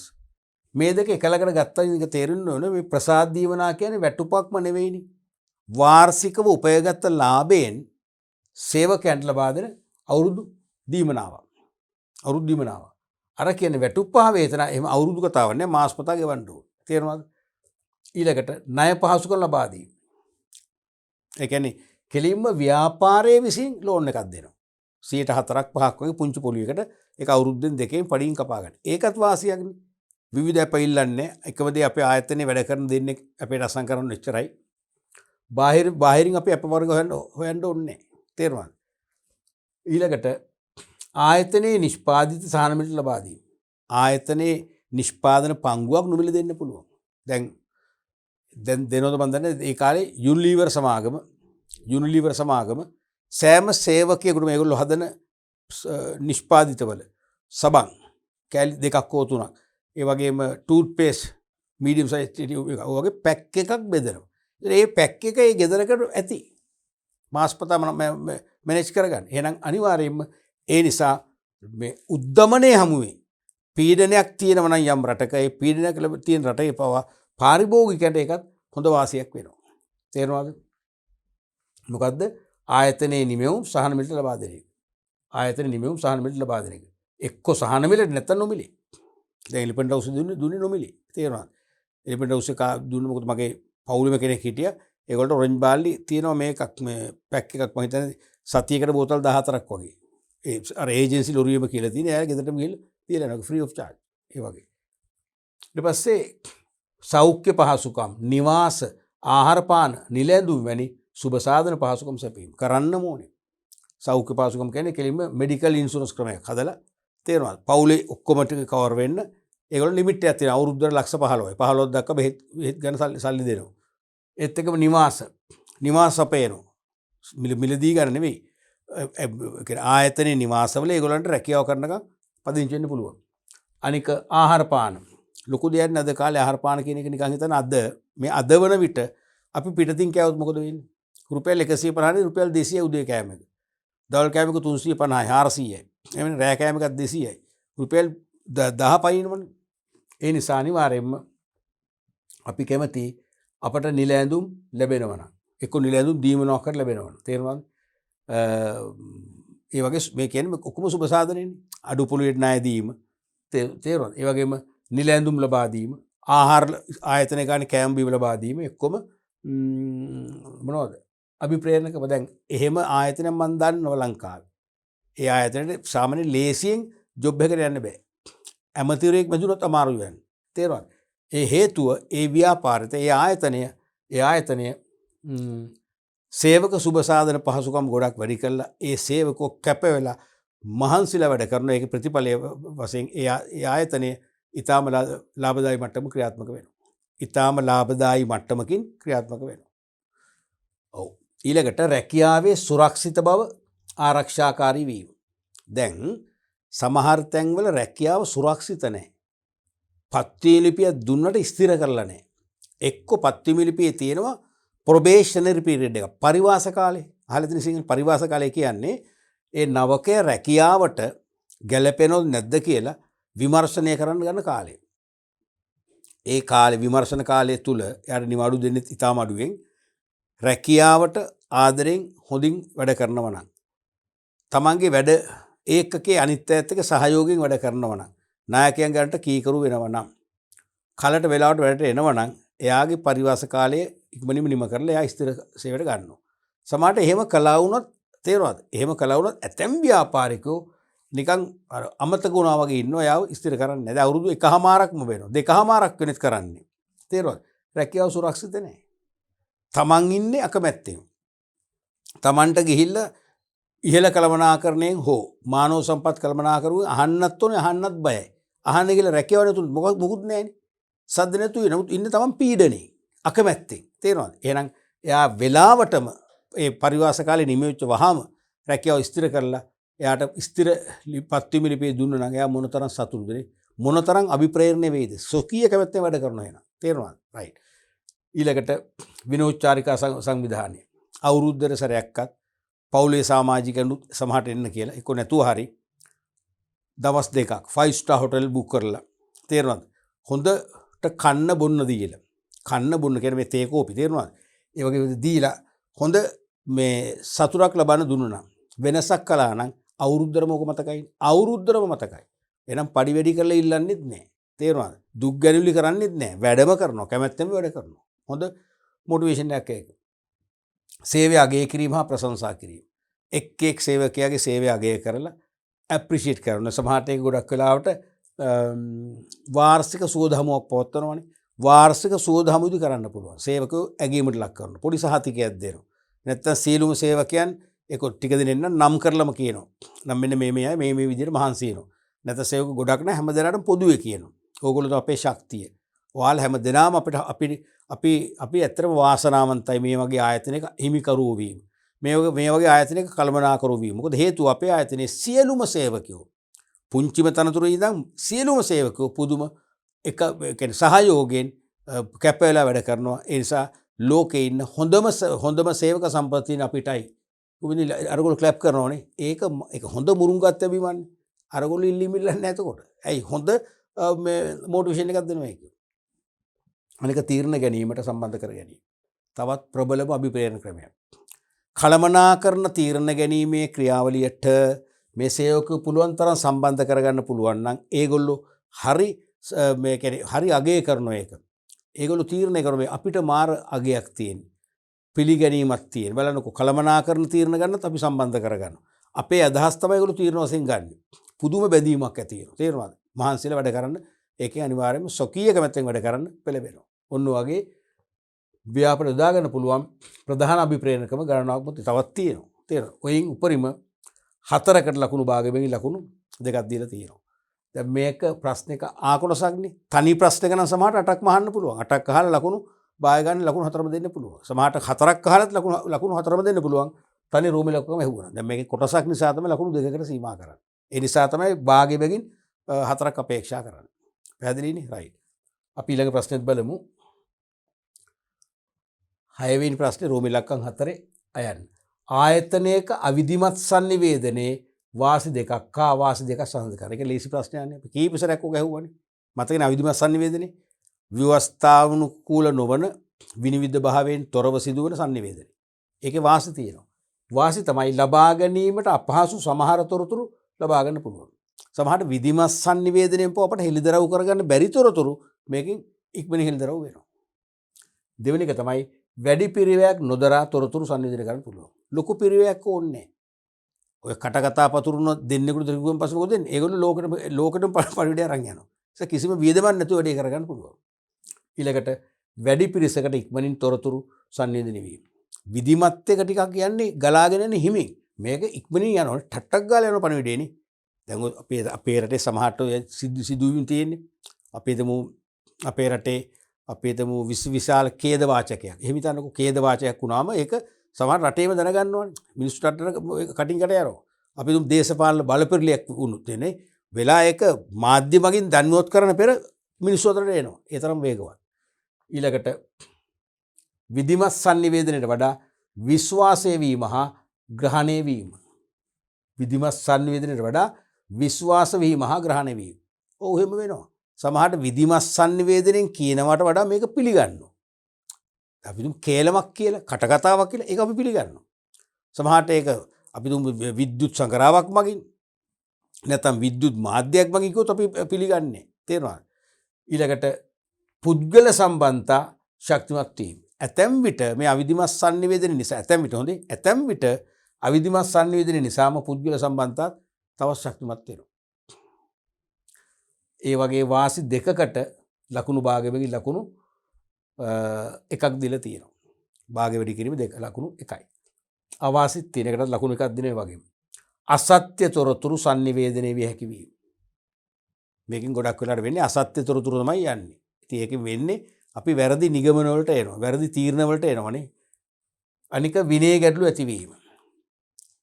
සත්‍ය වුණත් අසත්‍ය වුණත් කටකතාවක් නිසා සමහරට විනය විරෝධී දේවල් වලට පවා සේවකු ක්‍රියාත්මක වෙන්න පුළුවන්. අනිවාර්යෙන් විනය ගැටලු මතුවෙන්න පුළුවන්. අනික ප්‍රතිරූපයට හානි සිදු වෙන්න පුළුවන්. කාගේද? ව්‍යාපාරයේ සහ ව්‍යාපාර හිමිකරුවන්ගේ ප්‍රතිරූපයක් තිබුණා නම් ඒ ප්‍රතිරූපයට හානි වෙන්න පුළුවන්. සමහර මේ කටකතා නිසා. ඊළඟට පාලනය කළ නොහැකි වීම. මේව පාලනය කරන්න බෑ. ඇයි මේව පතුරු වහරන කෙනෙක් නැහැ. ආරම්භයක් අවසානයක් හොයන්න බෑ. අවිධිමත්නේ විධිමත් නෙවෙයි විධිමත් නම් හොයන්න පුළුවන්. ඒ නිසා පාලනය කරන්න බෑ. අනික තොරතුරු විකෘති විය හැකි වීම. දැන් මම සමහරට ඇත්ත පණිවිඩයක් තමයි ඕගොල්ලන්ගේ කනේ තියන්නේ. ඕගොල්ලෝ තව කෙනෙකුට කියද්දි ඒක වෙනස් කරනවා. තව කෙනෙක් තව ටිකක් වෙනස් කරනවා. අවසාන හරියට නේද මොකද වෙන්නේ? සනිකර මම කියූ පණිවිඩය නෙවෙයි වඩා හාත්පසින්ම වෙනස් වූ විකෘති වූ පණිවිඩය තමයි යන්නේ ඉස්සරහට. එහෙම අවාසිත් තියෙනවා. ඒකෙත් කරුණු දෙකකට ලකුණු භාගයෙන් ලකුණු එකක් දුන්නා. ඒක ලේසි ප්‍රශ්නේ මතකයිනේ. රයිට්. අපි ඊළඟට බලමු. 6 රෝම ඉලක්කම් 4 ආ කොටස සංවිධාන දූරාවලියේ ඉහළ කළමනාකරණයේ සිට පහළ කළමනාකරණය දක්වාත් පහළ කළමනාකරණයේ සිට ඉහළ කළමනාකරණය දක්වාත් sannivedanaya කරන තොරතුරු වර්ග දෙක බැගින් ලියන්න. මේ කියන්නේ මොකද්ද? සිරස් sannivedanaya. සිරස්නේ ඉහළ සිට පහළට කියන්නේ අසමාන තනතුරු අතර සිදුවන පරිණාම මාර්ග කියන්නේ සිරස්. ඒක ඉහළ සිට පහළට යන එකක් වෙන්න පුළුවන්, පහළ සිට ඉහළට යන එකක් වෙන්න පුළුවන්. එහෙනම් ඉහළ සිට පහළට. ඒ කියන්නේ අග්‍ර කළමනාකරුවන්ගේ සිට පහළ මට්ටම් දක්වා යන තීරණ. මොනවද? එකක් කළමනාකරන තීරණ. කළමනාකරුව ගන්න තීරණ පහළට යන්න එපා. ප්‍රධානම ඒක සාමාන්‍ය උත්තරේ. නේ? වැඩිපුරම යන්නේ කළමනාකරුවන් ගන්න තීරණ පහළ මට්ටමට යන්න ඕනේ. අනික කළමනාකරන සැලසුම්. ඉහළ කළමනාකරුව ගන්න සැලසුම් පහළ මට්ටම් වල අතරපත් වෙන්න ඕනේ. දුන්නොත් තමයි සැලසුම ඒ පහළ මට්ටම් වල ලවා ක්‍රියාත්මක කරන්න පුළුවන් වෙන්නේ. අනික බලතල පැවරීම පිළිබඳව. දැන් ඉහළ කළමනාකරුන් සතු බලතල පහළ මට්ටම් වලට දෙනවා. කාර්ය නික්මන් කරගන්න. සේවක සහයෝගය ලබා ගන්න. එහෙනම් ඒකෙත් වෙන්නේ මොකද? ඉහළ සිට පහළට යන්නේ ඒක. අනික වැඩ බෙදීම පිළිබඳව. දැන් මට තියෙන රාජකාරීන් වැඩි නම් මම ඒක ටික කොටස් කරලා මම පහළට දෙනවා. එහෙම දෙන්න මම ඒගොල්ලෝ sannivedanaya කරන්න ඕනේ. එහෙනම් ඒක sannivedanaya කරලා කියන මෙන්න මේ රාජකාරී ටික මෙන්න මේ තරතුරට මම පවරනවා කියලා. ඊට පස්සේ අංශ අතර සමායෝජනය. අංශ අතර සමායෝජනයේදී ඉහළ සිට පහළට වෙන්න පුළුවන්. හැබැයි ඒක පහළ සිට ඉහළටත් වෙන්න පුළුවන්. දෙපැත්තටම වෙන්න පුළුවන් සමායෝජනය කියන්නේ. අනිත් එක තමයි ප්‍රශංසා සහ අගය කිරීම. ප්‍රශංසා සහ අගය කිරීම ගොඩක් වෙලාට ඉහළ කළමනාකරු තමයි කරන්නේ පහළ මට්ටම් වල අය සඳහා. පැහැදිලිනේ? ඊළඟට පහළ සිට ඉහළට වගවීම සම්බන්ධ කරුණු. වගවීම මතකනේ. මම පහළ මට්ටමේ සේවකයෙක් නම් මට පැවරූ රාජකාරිය නිසි පරිදි නිම කර යම් දුර්වලතා තිබේ නම් ඒව සාධාරණීකරණය කිරීමට බැදියාවක් ඇති වෙනවා. කාටද? ඉහළ කළමනාකරුවන්ට. මම එහෙනම් උත්තර දෙන්න ඕනේ. ඇයි ඒ ටාගට් එකට යන්න බැරි වුනේ? මම උත්තර දෙනක මගේ වරද නෙවෙයි. මෙන්න මේ දේ වුණා. මට මෙච්චර සම්පත් ලැබුණේ නැහැ. මගේ අංශේ සේවකයෝ 10 දෙනාගෙන් 5 දිනකටම කොවිඩ් වසංගතය හැදුණා. අන්තර අපි මමත් වැඩ කළා තමයි මෙච්චර දෙයක් කළේ. නැත්තම් මේ ටිකත් නැහැ. ආදි වශයෙන් සාධාරණීකරණය කළ තොරතුරු දෙන්න ඕනේ. කොහෙද දෙන්නේ? මම පහළ කෙනෙක් නම් ඉහළ කෙනාටයි දෙන්නේ.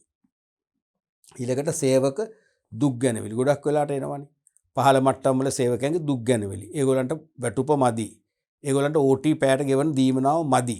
එහෙම නැත්නම් ඒගොල්ලන්ට OT දැන් එන්න අඩු කරනවා. සල්ලි නැහැ කියලා. තේරුණාද? ඒ වගේම ඒගොල්ලන්ට විවේකාගාරයේ තියෙන වතුර නැහැ.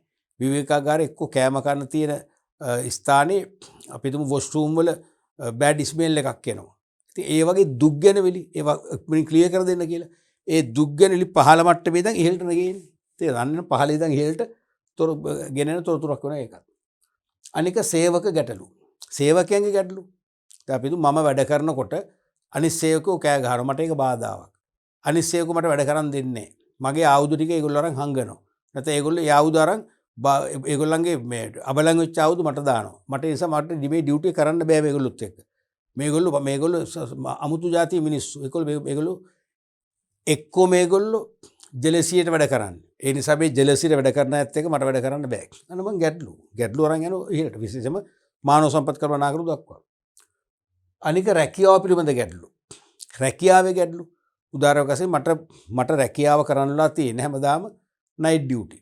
මට දිගටම නයිට් ඩියුටි කරන්න බෑ. රාත්‍රී සේවාමුරේ මට අමාරුයි. මට අනික පීනස තියෙනවා. මට ඇදුම රෝගේ තියෙනවා. මං ඉක්මනට මැරෙලා යයි. ඒ නිසා මට කරුණාකරලා මට එක සතියක් කර. සතියක් දවල් ඩියුටිය සතියක් රාත්‍රී ඩියුටිය දෙන්න. එහෙම නැත්නම් මගේ රැකියාවේ මට යම් කාර්යයන් කරන්න අවශ්‍ය උපකරණ අවශ්‍යයි. මෙවලම් අවශ්‍යයි. ඒ මෙවලම් මට ලැබිලා නැහැ. අපි මම ලේත් මැෂින් ඔපරේටර් කෙනෙක් නා. ලේත් මැෂින් ලියවන පට්ටල් වැඩ කරන්න. ලියවන පට්ටල් වැඩ කරු නම් මට අනිවාර්යයෙන් සේෆ්ටි මාක්ස් එකක් ඕනේ. මොකද මට රාක් වෙල්ඩින් වැඩ කරන්න වෙනවා. මගේ ඇස් වලට හොඳ නැහැ. ඒ සේෆ්ටි මාක්ස් එක දැන් කැඩලා. තේරෙනවද? මම දැන් ඒකට එක පැත්තක් කැඩලා එක පැත්තක අතින් වහගෙන කරන්නේ. ඒක කරන්න මට අමාරුයි. අන්න රැකියාව ගැටලු. ඊට පස්සේ සේවක යෝජනා. අපිට යෝජනාත් කරන්න පුළුවන්. අපේ ආයතනේ මීට වඩා විධිමත් ක්‍රමවත් ආයතනයක් කරන්න මම යෝජනා කරනවා කියලා ඉහළ කළමනාකරන යෝජනාවල දෙන්න පුළුවන්. ඒවා ක්‍රියාත්මක වෙන නොවන එක වෙනම කතාවක්. යෝජනා කරන්න පුළුවන්. ඒකත් පහළ ඉඳන් හිල්ට එන්නේ. පැහැදිලිනේ? ඔන්න වගේ ඉහළ සිට පහළට කරුණු දෙකකට ලකුණු භාගය බැගින් ලකුණු එකක් දුන්නා. මේකෙත් එහෙමයි පහළ සිට ඉහළටත් අර වගේමයි ලකුණු භාගය බැගින් කරුණු දෙකට ලකුණු එකක් දුන්නා. පැහැදිලිනේ? රයිට්. ඔව්. එතකොට දරුවනේ අපි අද පාඩම් පරිච්ඡේද තුලිනුත් 2017 විභාග වර්ෂයේ දීර්ඝ ප්‍රශ්න ගණනාවක් සාකච්ඡා කරා. ඔබට පේන්නේ නැති දැන් ලකුණු 20කට එහා ප්‍රශ්න අහනෝනේ. ඒක දැන් උපුණානේ අවුරුදු කීපයකින් ලකුණු 20කට වඩා එහා ප්‍රශ්න අහන එකම මාතෘකාව කල්පනාකරණය බව. ඒතර අපි අද දවසෙත් අපි උත්සාහ කළේ ඔයගලන්ට මේ ප්‍රශ්න විශ්ලේෂණය කිරීමෙන් පිළිතුරු ලිවීමේ තාක්ෂණය ලබා දීලා විභාගයේදී සැහැල්ලුවෙන් පීඩනයකින් තොරව පිළිතුරු ලියන්න පුළුවන් ශක්තිමත් මානසිකත්වයක් හදන්න. ඒක මම හිතන්නේ සැහැඳුරු අපි ඉෂ්ට කළා. අපි ඊළඟ පාඩම් පරිච්ඡේදයනුත් තවදුරටත් අපි 2018 වර්ෂයේ විභාග ප්‍රශ්න සාකච්ඡා කරලා ආදර්ශ ප්‍රශ්න සාකච්ඡා කරන්න බලාපොරොත්තු වෙනවා. ඉන් පස්සේ ඔබට කිසිම ප්‍රශ්නයක් නැතුව විභාගයට අවශ්‍ය පිළිතුරු ලිවීමේ තාක්ෂණය ඔබ තුල අනිවාර්යයෙන්ම තියෙනවා ඇති.